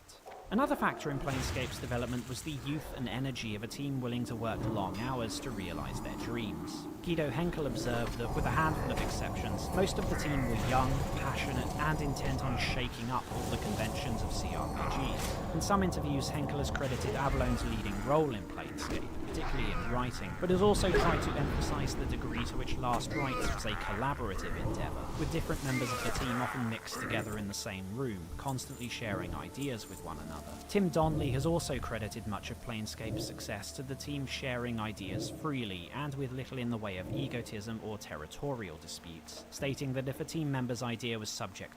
He was rooted. These guys net you, so... I probably could have LOS, but they don't LOS on the trees for some reason. They don't LOS behind these hills. I could have went back here, but that was too far for those, which they already leashed, so it doesn't matter. To critique, at least from their peers, then they would usually try to change it. Part of the reason the Last Rites team were able to implement so many of their ideas, or to reassess and adjust existing material without too much fuss, was due to BioWare's Affinity engine. Programmer Dan Spitzley stated that, as one of the first people at Black Isle to properly inspect the engine, it was immediately clear to him that BioWare had specifically coded it to minimise roadblocks to artists and designers. That meant large amounts of content could be inserted into the game without needing to go through the programmers first, a feature that allowed for the remarkable size and scope of what was to become Baldur's Gate's campaign, and would be similarly beneficial to Black Isle. Still, even after entering full production, cuts had to be made to elements promised in the final design document, plus revisions to content that it originally seemed guaranteed for inclusion.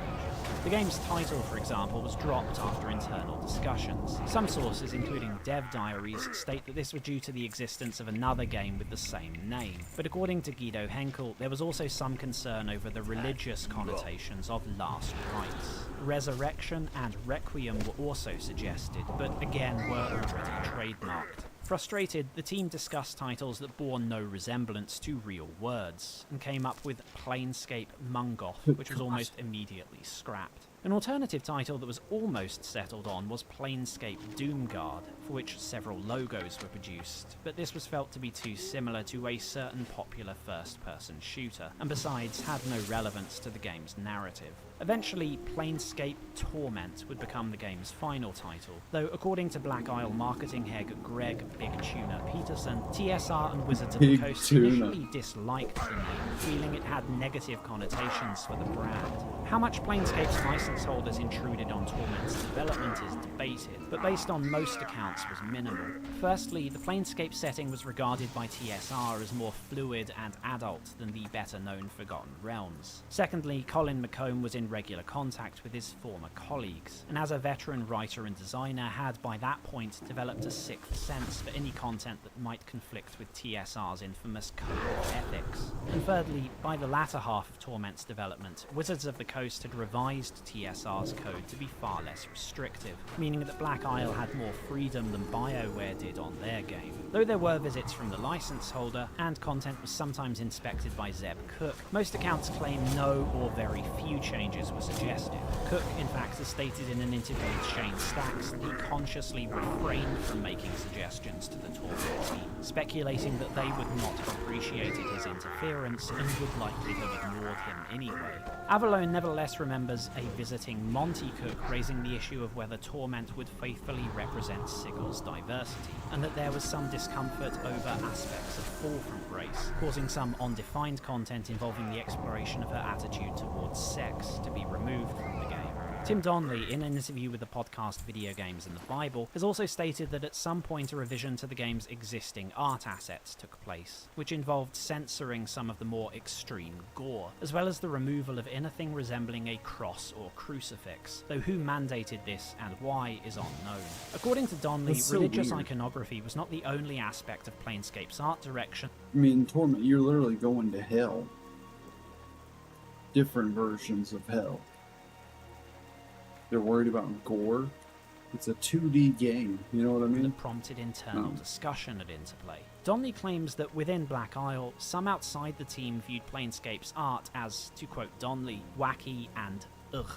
At one point, Fergus Urquhart approached Donnelly and informed him that there was concern within the department that Torment's visuals were not up to the standards expected of a Black Isle product. But over at BioWare, it seems some were of the opposite opinion. Around 6 months into development, Donnelly, Avalone, Spitzley and a few others were suddenly flown up to Canada, which Donnelly characterised as a freezing hell, to formally demonstrate what they'd achieved with the Infinity engine. Donnelly was particularly nervous about showing off their unfinished build, but when BioWare head Ray Muzaika saw the footage, he rounded on his team, demanding to know why BioWare's game didn't look as good. Of course, once again, this didn't mean that the Torment team's apparent mastery of the engine allowed them to incorporate everything they'd included in the final vision document. Wow, one curious mechanic that was cut even after greenlighting was smell. Changing the scent of a character was meant to be a distinct mechanic, allowing them to pass certain creatures unmolested or mark them for attack, but this was deemed unworkable. Also removed were several of the more sophisticated talking companion items, which according to Tim Donnelly simply couldn't be realised properly because BioWare had never envisioned such bizarre scenarios. Though the Infinity engine was well suited to creating an RPG, particularly one, as Dan Spitzley saw it, that could just as easily handle dialogue and interaction as it could tactical combat, the version Black Isle were working from was not entirely finished. Black Isle would sometimes find that the engine was missing important features. The spell system, for example, was not yet finalised, and the programmers would have to add these features themselves. Not uncommonly, the team would fix or expand upon some part of the Infinity engine, only to find BioWare had already dealt with the issue in an updated build. The engine used for Planescape was therefore quite distinct from that used for BioWare's game, which was in some ways a boon, as it permitted the Planescape team to achieve things BioWare could not. But it would also cause problems for Black Isle in later years, when Starfood works on the Planescape engine were transferred to projects using different builds.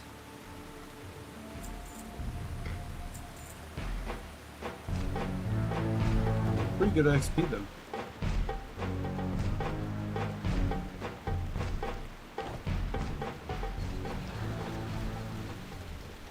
But those other projects were far from anyone's mind in summer 1998, when Interplay finally revealed their top-secret Planescape project to the world. Top secret was a slight exaggeration, as the game had already been demoed to select journalists, but to Planescape fans it was the end to a worryingly long period of silence from the company. In the 4 years since word had gotten out about the AD&D licensing deal, there had been virtually no news whatsoever on the Planescape front.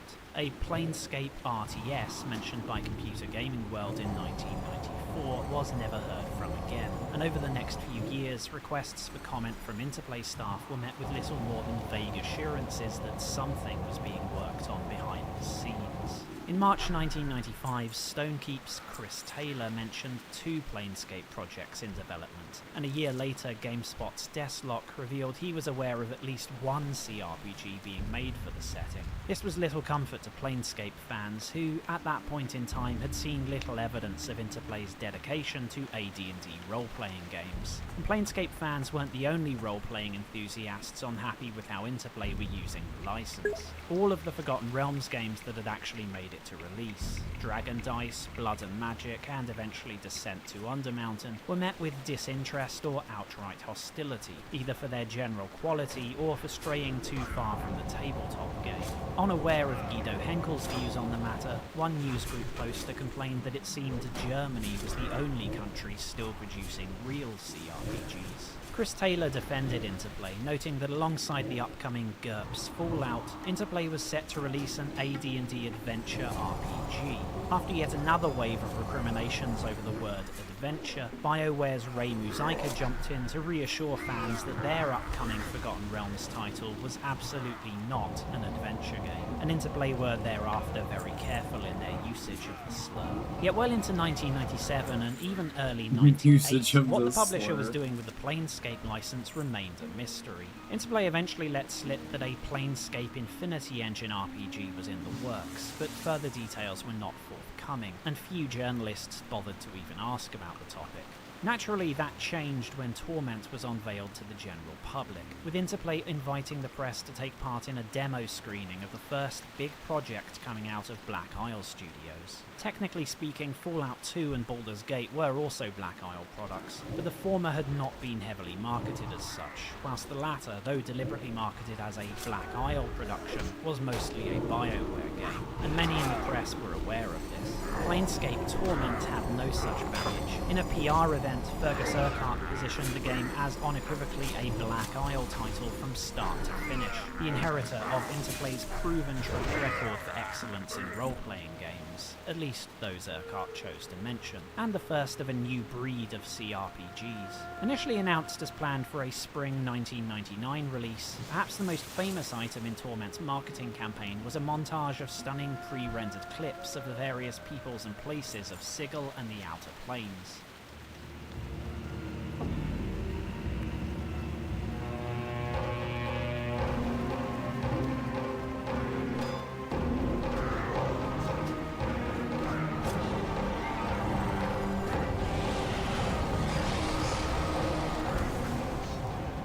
Who created the montage isn't entirely clear. Some sources credit environmental artist Aaron Myers, others Tim Donnelly, others Eric Campanella, though it's known the footage was originally shown internally to drum up support for the game at Interplay, and is likely the product of several different team members. One of the most important contributions to the trailer was its moody and evocative music, the product of composer Brian Williams. Originally put in touch with Black Isle by Colin McComb, Williams had become known for industrial or dark ambient music, on which he was usually credited as Lustwort, but was promoted by Interplay for his collaborations on Hollywood movies. Williams was tapped as the sole composer on Good Torment, lord, dude, and this from the trailer pattern theme, drops 2 all the unfinished time. I got samples 2 his of them. score, And I've faction had theme and a one battle dropped over track there I were didn't pick uploaded up, and to then the that one. Planescape website. In later interviews, Williams states that Interplay had initially loved his work, and that composing for Planescape had started as a very enjoyable experience, but that their relationship would later undergo a sudden and radical transformation.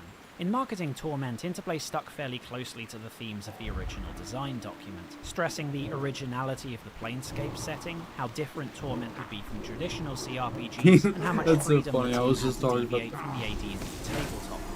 But the team often took a multi-pronged approach in how they characterised Planescape's divergence from the norm. On the one hand, Torment was described as a vast and almost incomprehensible universe of uniqueness and exoticism. At the same time, Black Isle insisted the amnesiac protagonist and Mort would make the setting much more digestible, and the players would enjoy going into the setting without pre-existing knowledge of the Planescape universe. And yet, Interplay also unleashed an avalanche of background lore on the press and players, with lengthy primers on the City of Doors, the Outer Planes, the factions, races, and peculiar vernacular of Sigil's inhabitants, and even recommended players visit various official and fan-made Planescape sites, such as Mimir.net, in order to brush up on Torment's setting. In many cases, it was Zeb Cook or Colin McComb that would be interacting with the press on these topics, with Guido Henkel usually explaining other elements of the game. In fact, some previews misidentified Cook or McComb as the creators or lead. It would have just been crazy, like, you know, when this was coming out, I was like 5. But it would have just been nuts, like trying to keep up with gaming news back then. I mean, you have to like go to a million different websites, get actual magazines.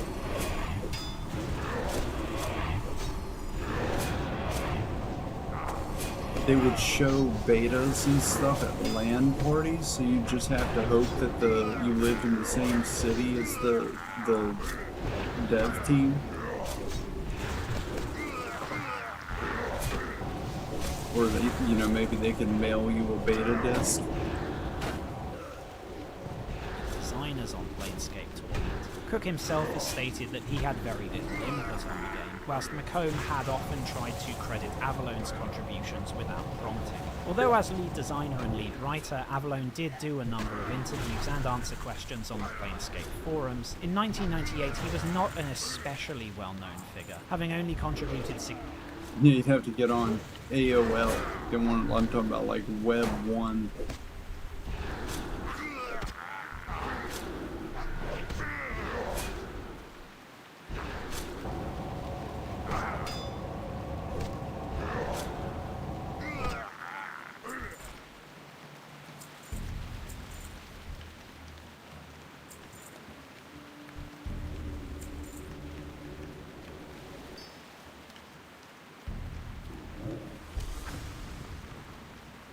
I mean, I guess they did have like message boards and forums still, though, so you could be a part of like a gaming forum that would, you know. And back then, the devs themselves used to go on a lot of those forums and actually talk directly to people, which would be kind of crazy.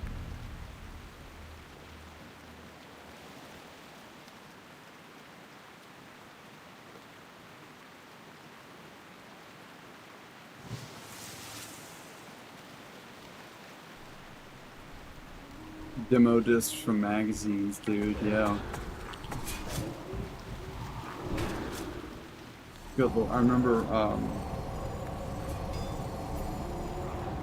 Diablo 2 came out, so this was like 2000, so I would have been like 6 or 7, and, I remember going with my brother to Electronic Boutique, which was a, you know, gaming store at the mall, he had already gotten Diablo 2 and we went there to get a Game Informer. Or, yeah, it was Game Informer then, it wasn't Prima yet.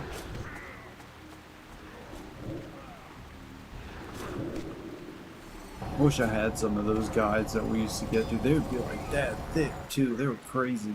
You know, like big old books. Significantly to Starfleet Academy, the as-yet unreleased Fallout 2, and the memory hold Descent to Undermountain. In some marketing, Avalon was often promoted after Guido Henkel and Colin McComb, and occasionally even below some of the team's audio staff, such as Charles Deenan or David Farmer. In early coverage, it was therefore often up to McComb or Cook to explain the game's background, and previews of the game were unusually detailed in their summarizations of the Planescape universe, something that the occasional journalist, online and off, suggested could be to the game's detriment. PCXL pointed out that the strange and disturbing setting might not be to everyone's taste, and some commentators... Oh, no, dude, that's the best part of it, is the setting being so weird, because, you know, everyone's used to when you play like an RPG, it's going to be, you know, a fantasy setting, you know, just a normal world, forests and deserts and all that stuff. You go there and you're in this weird floating city in space, and you could just open a door in a building and pop up in hell or pop up in some plane of air or plane of fire. There's different Noted stuff. that though traditional high fantasy worlds the best might part make of for it. an easy target of mockery, within their niche, they tended to do better than less conventional, more avant-garde settings. But there was another challenge for the team originating from the Planescape setting, one entirely beyond their control. When Colin McComb had left TSR in 1996, the Planescape tabletop team had been in the very early stages of laying the groundwork for a major shake-up of the lore. Though McComb had been unaware of it at the time, various meta-plots detailed in Planescape's supplemental material were leading up to a cataclysmic event detailed in the 1998 adventure Faction. This story involved numerous long-running plot threads and culminated in an all-out war between factions for control of Sigil, as well as an attempt to usurp the Lady of Pain. Look how it At says the end of this Sigil. adventure, several factions were destroyed, disbanded, or merged with others and fled the city, with the remainder outlawed. See you, Deputy. The authors of Faction War, Monty Cook and Ray Valles, insist that they had been given the impression by TSR that the adventure was meant to be a reboot of the Planescape setting, and were already conceptualizing future plans for the franchise. Besides, it was not the first time the game's story had been overtaken by the tabletop writers. A common query directed at the team was whether Torment was meant as an adaptation of 1996's Pages of Pain, which also featured an amnesiac protagonist in the Planescape universe. Avalon denied any link, saying these similarities were purely coincidental. Even so, the release of Faction War meant that the same year Planescape Torment was announced, its background lore was made conspicuously outdated. The Torment team dismissed the problem as trivial. The game's timeline was hastily revised so as to take place 5 years before the events of the tabletop lore, and in any case, the core appeal of the Planescape setting remained. Of course, it was not only the tabletop world that was in motion at this time. Though Torment had been conceived during a dark period for role-playing games, when CRPGs seemed in danger of going the way of the adventure genre, by the late 90s there were many other exciting projects in development.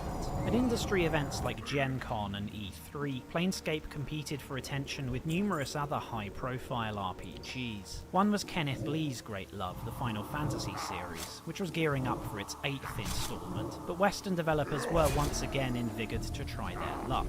TSR's old enemy, White Wolf Publishing, were one of those indirectly throwing their hat in the ring thanks to a Vampire the Masquerade CRPG. Developed by Nihilistic Software, BTM Redemption promised a 3D world, a gripping, story-driven single-player campaign, and most intriguingly, a full set of modding tools for players to create and run their own adventures. Beyond this, there were also numerous action RPGs, full 3D CRPGs, and, as naysayers would call them, hybridized role-playing games. There was a consensus across most of these offerings that traditional CRPGs were simply not a viable option in the wider market. Nor, argued some, should they be, since technological innovations offered the opportunity for new design philosophies. As Deus Ex lead Warren Spector put it at the time, stat-driven games are carryovers from paper gaming. What we need to be doing is creating our own unique approaches. The bottom line is that role-playing should be about playing a role, not about juggling numbers on a spreadsheet. The Torment team do not seem to have been unanimous. Yeah, Warren Spector is a genius, dude. He made some of the best Ultima games.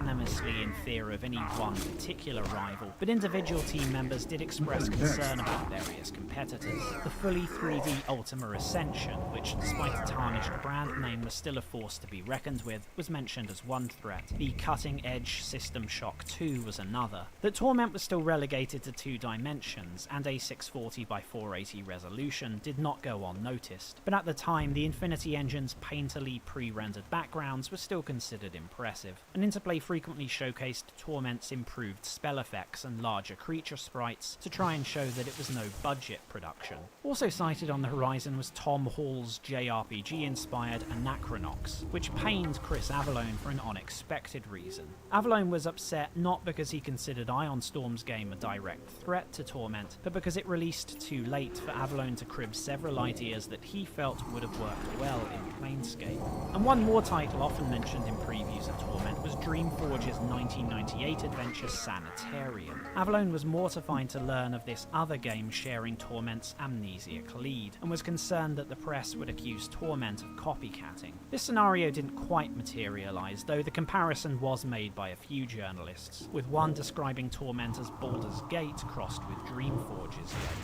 The gaming press were eventually given the opportunity to play pre-release demos of Planescape, such as a 1999 build that included the opening mortuary section, portions of Sigil's Hive, and the interior of the interdimensional siege tower. Most of these reviews were broadly positive, praising the interactivity, visuals, and unique setting, though occasionally criticising the limited voice acting and pathfinding issues. However, one notable exception was Computer Gaming World's Elliot Chen, who in public comments and a GameSpot preview gave Torment a slightly more lukewarm reception. Although Chen acknowledged that Torment seemed like it could be, quote, a good RPG, he was concerned as to whether Black Isle would be able to do justice to the Planescape setting. Chen complained that the creatures he encountered... Yeah, I get that. Planescape's such a wild setting. It's like, how would you make a game that would represent what it's actually supposed to be? Which they really do. I mean, you don't get to see as much as, much as I would wish you would be able to, but in order to actually show what Sigil would be like, you would have to have... I mean, we wouldn't be able to do it today, let alone 98. ...counted in the demo were rather mundane. The game's attempts at humour could backfire, and that the character of Mort seemed more like a tour guide than a worthwhile companion. The preview concluded on a Mort's mixed note, observing that Planescape could be a better game than Baldur's Gate, but that players would have to wait and see. The tone of Chen's coverage seems to have upset the Torment team, and prompted a flurry of emails between Chen and some of the developers. Chen would later admit that, at the time, the demo had left him with low expectations for the game. In fact, he said, it had convinced him that Interplay had screwed up the Planescape license. But as with Fallout's creators, the Torment team didn't limit themselves to interacting with journalists. On the official Torment website, designed by Interplay webmaster Josh Sawyer, the artists, designers, and producers would take turns updating the official Torment dev diary. The content of these posts varied wildly, ranging from sneak peeks at Torment from the Black Isle marketing team, to musings on programming by Guido Henkel, and sometimes random mini-essays on various topics that occupied the minds of Planescape's developers, such as a lengthy post by Dan Spitzley on relative strengths and weaknesses of CRPG versus JRPG design. Black Isle would also run a Torment fan site contest, sponsored web chats for gaming sites, and the usual promotional campaigns, as well as interact with fans on the Torment developer forums. The Planescape team were generally... Yeah, you just don't see that nowadays with most... I mean, with indie studios you do, but with, like... I mean, this was Interplay, this was Black Isle, You don't see big companies like that actually talking to the players directly on message boards and shit like that anymore. Open and relatively unguarded in their interactions with forum posters. They did occasionally stretch the truth regarding certain elements of Torment that had been subject to streamlining, claiming intentional design in cases that they later admitted were the result of technical limitations and an insufficient budget. The team also appeared jovial and friendly with one another, and played up the collaborative work environment, the talents of their peers, and the freedom they were afforded by both the Planescape setting and their superiors at Interplay. But the image of Planescape's development as freewheeling, boundary-breaking, and artistically nigh unfettered by interference from management was not entirely accurate, at least in its final months of development.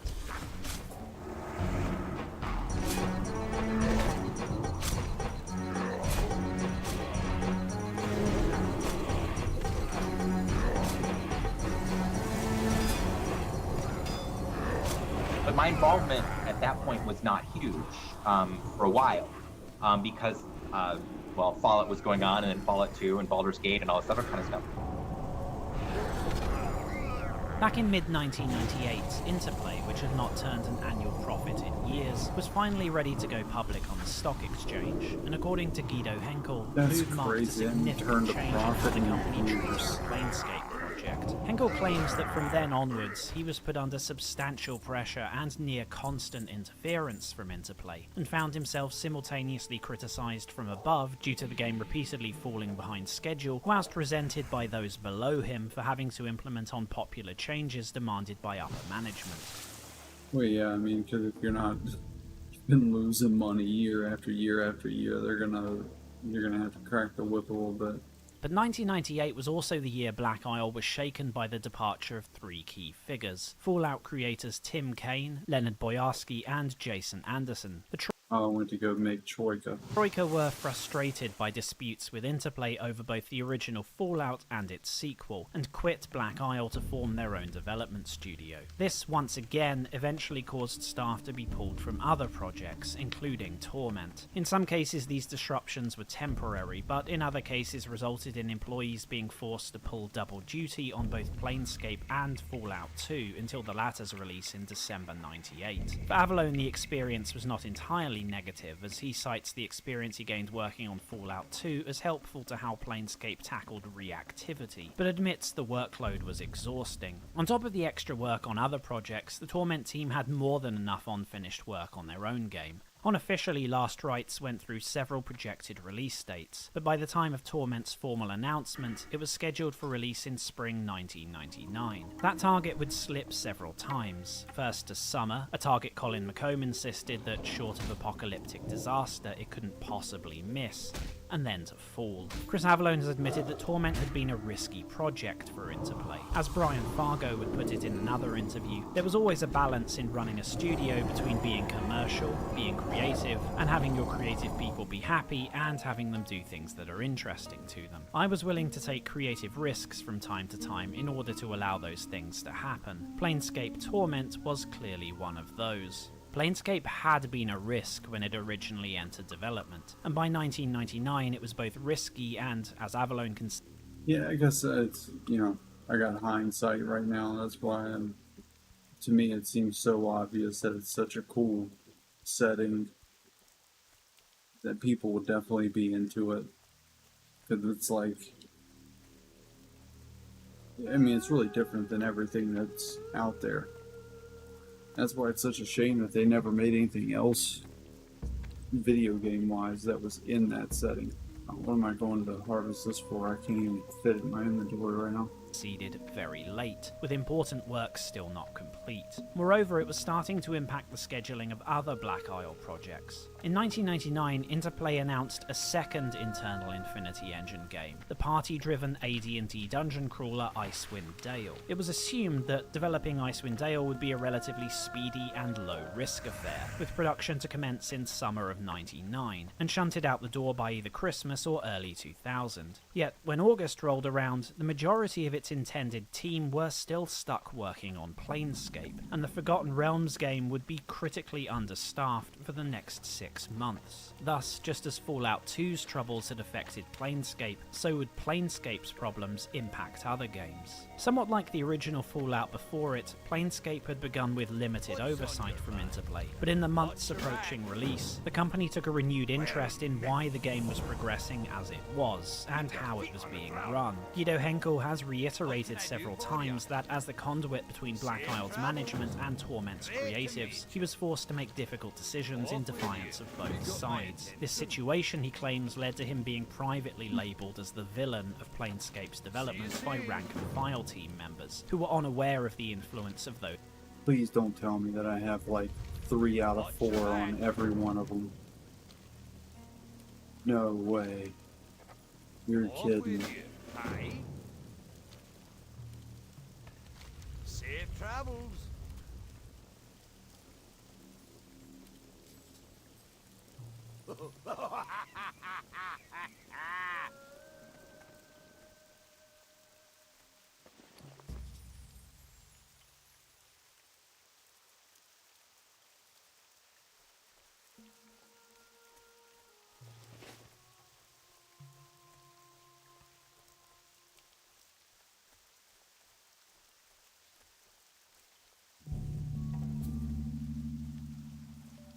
Look at it.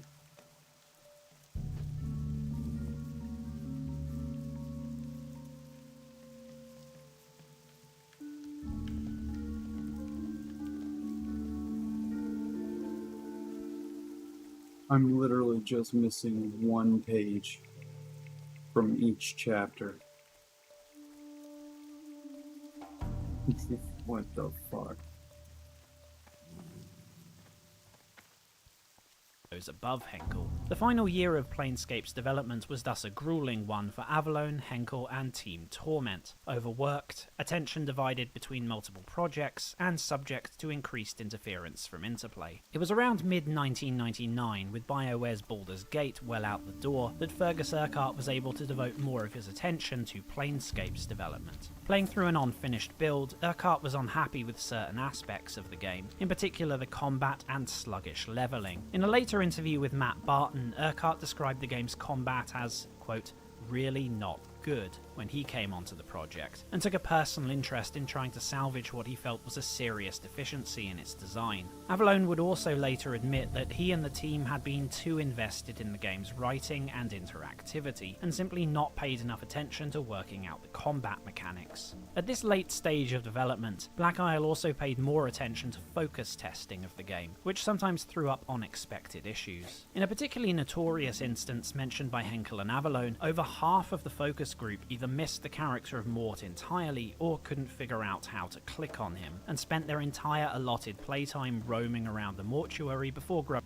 Dude, how could you miss Mort? He's a floating head that's following you around.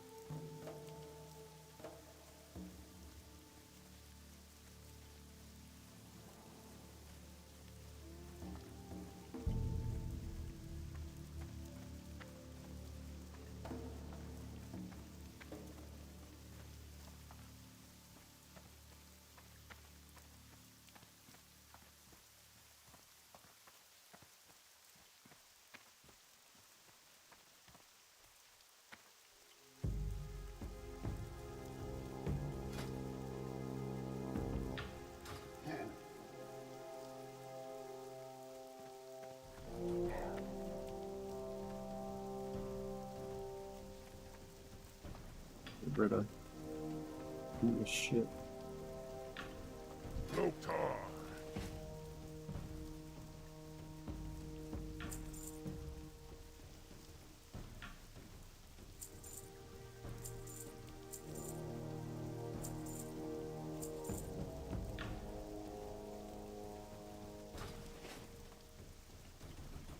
There's no way this is so fucking funny.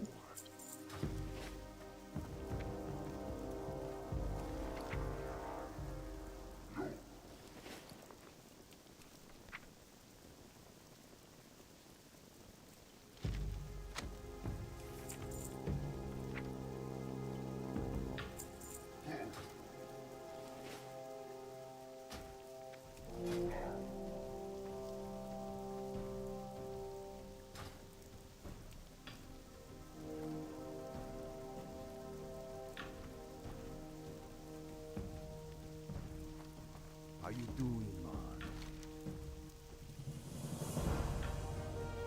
Be seeing ya. Stronghold. Stronghold.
Growing frustrated and giving up.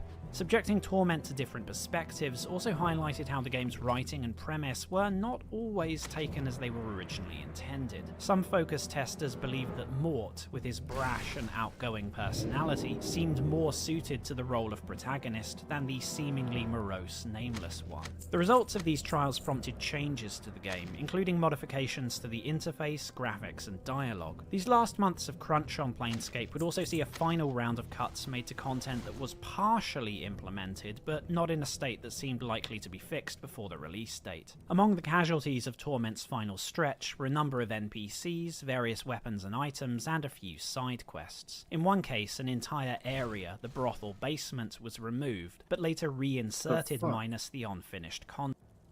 Dude, they're charging almost a gold for this. This is shit. I'm putting 2 up.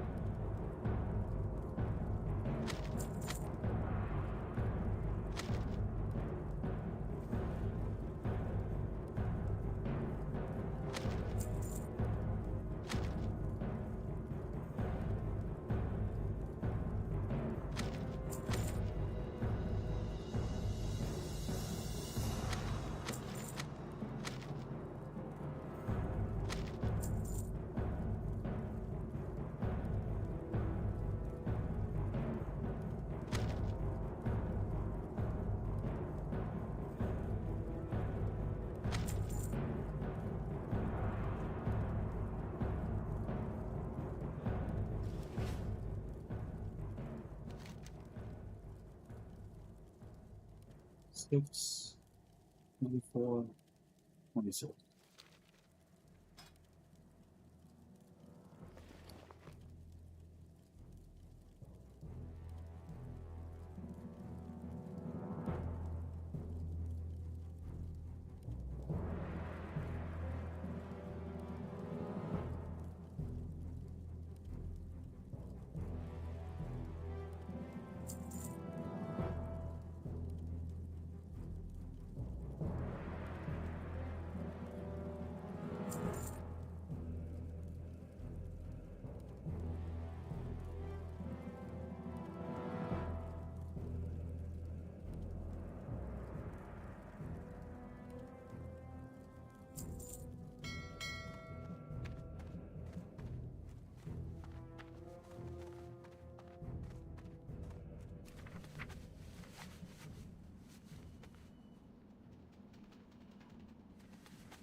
As the designers didn't want the artist's work to go to waste. Chris Avallone has remarked that he particularly regrets the removal of a side quest from the Modron Maze, where the dungeon's antagonist would kidnap what it classed as the party's damsels. This quest, like several other pieces of cut content from later that year, had already been semi-completed, with the NPC dialogue recorded prior to its removal.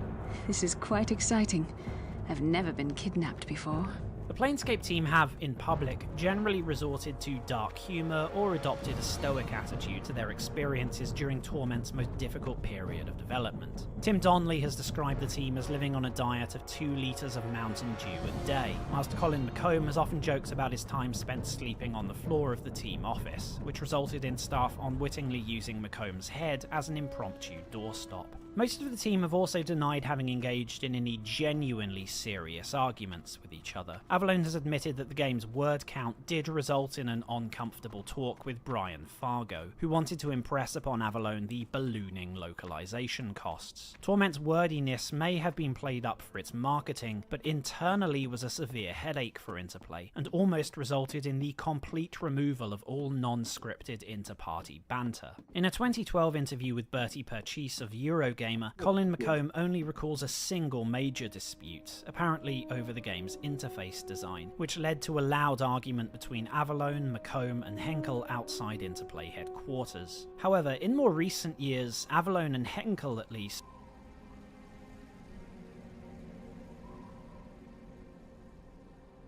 Maybe they should have been doing some more arguing about the interface because it was not great. That's one of the weaker parts of the game. have been more candid about personal and professional issues they may have had with one another, and how these affected development. In some German interviews, for example, Henkel has complained that Avalone and Macomb were too disorganised and inefficient in their work on Torment. For his part, Avalone stated that he had taken a dislike to Henkel within days of his arrival in 1997, and that the relationship only grew more contentious over time. Among the many points on which the two differed was how the game should be marketed. Henkel, who according to Avalone got along very well with Black Isle's marketing department, was part of the group that had conceived the game's Yeah, that picture's not great.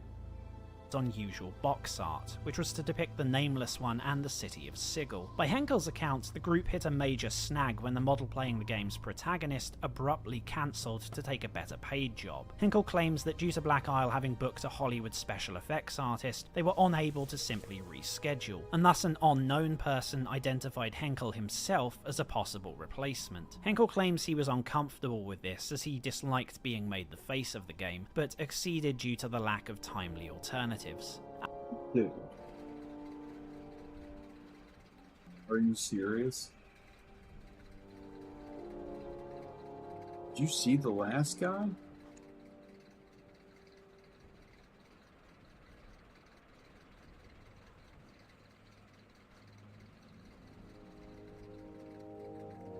Look at that trash.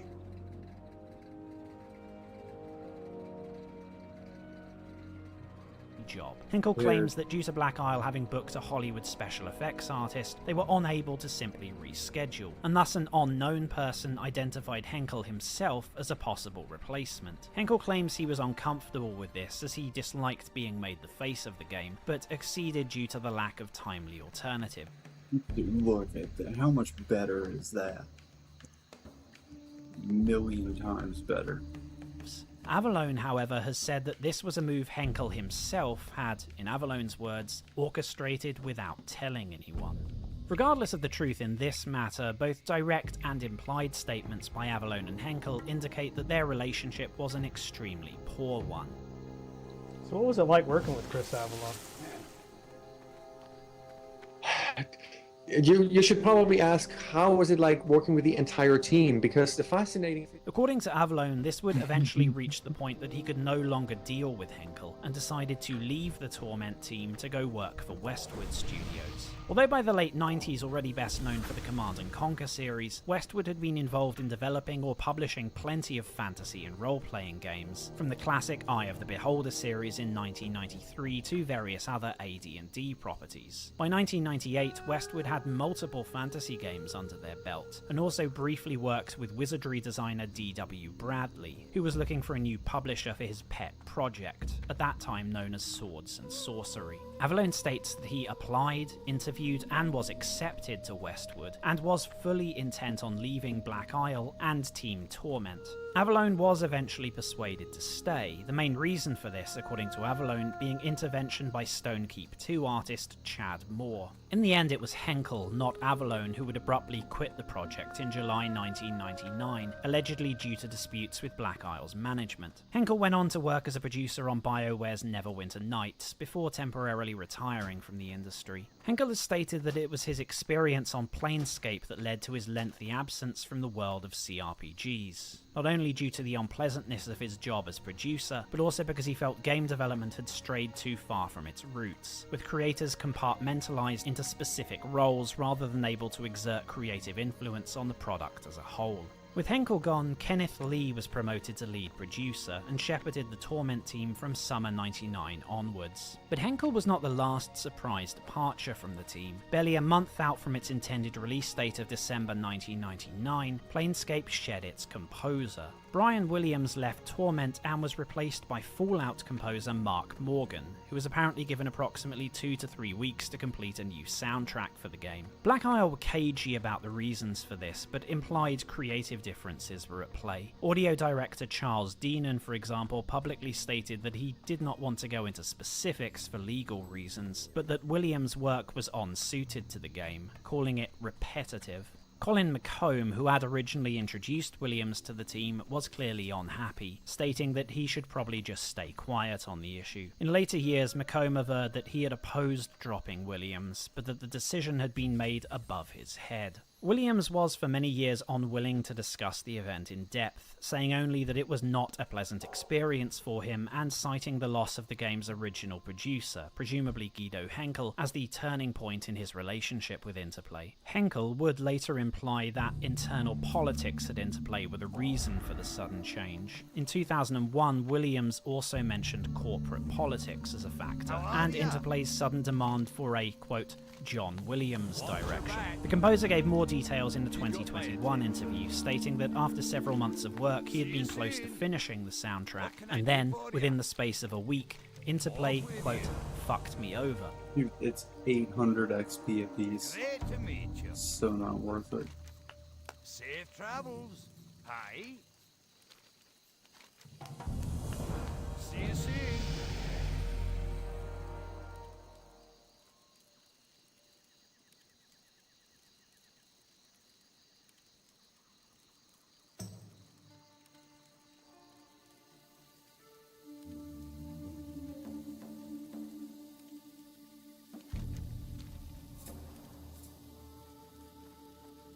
That's 1632.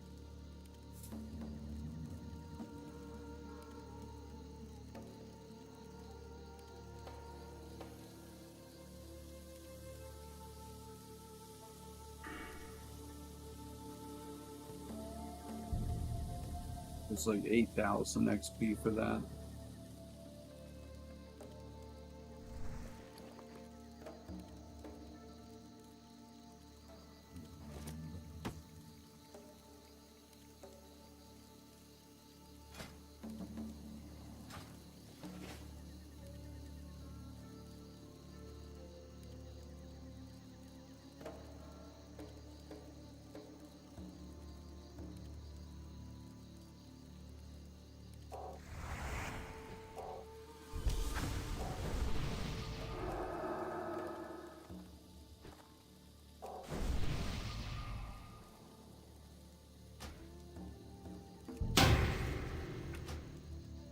Alright guys, I'm probably gonna log for the night. I'm tired.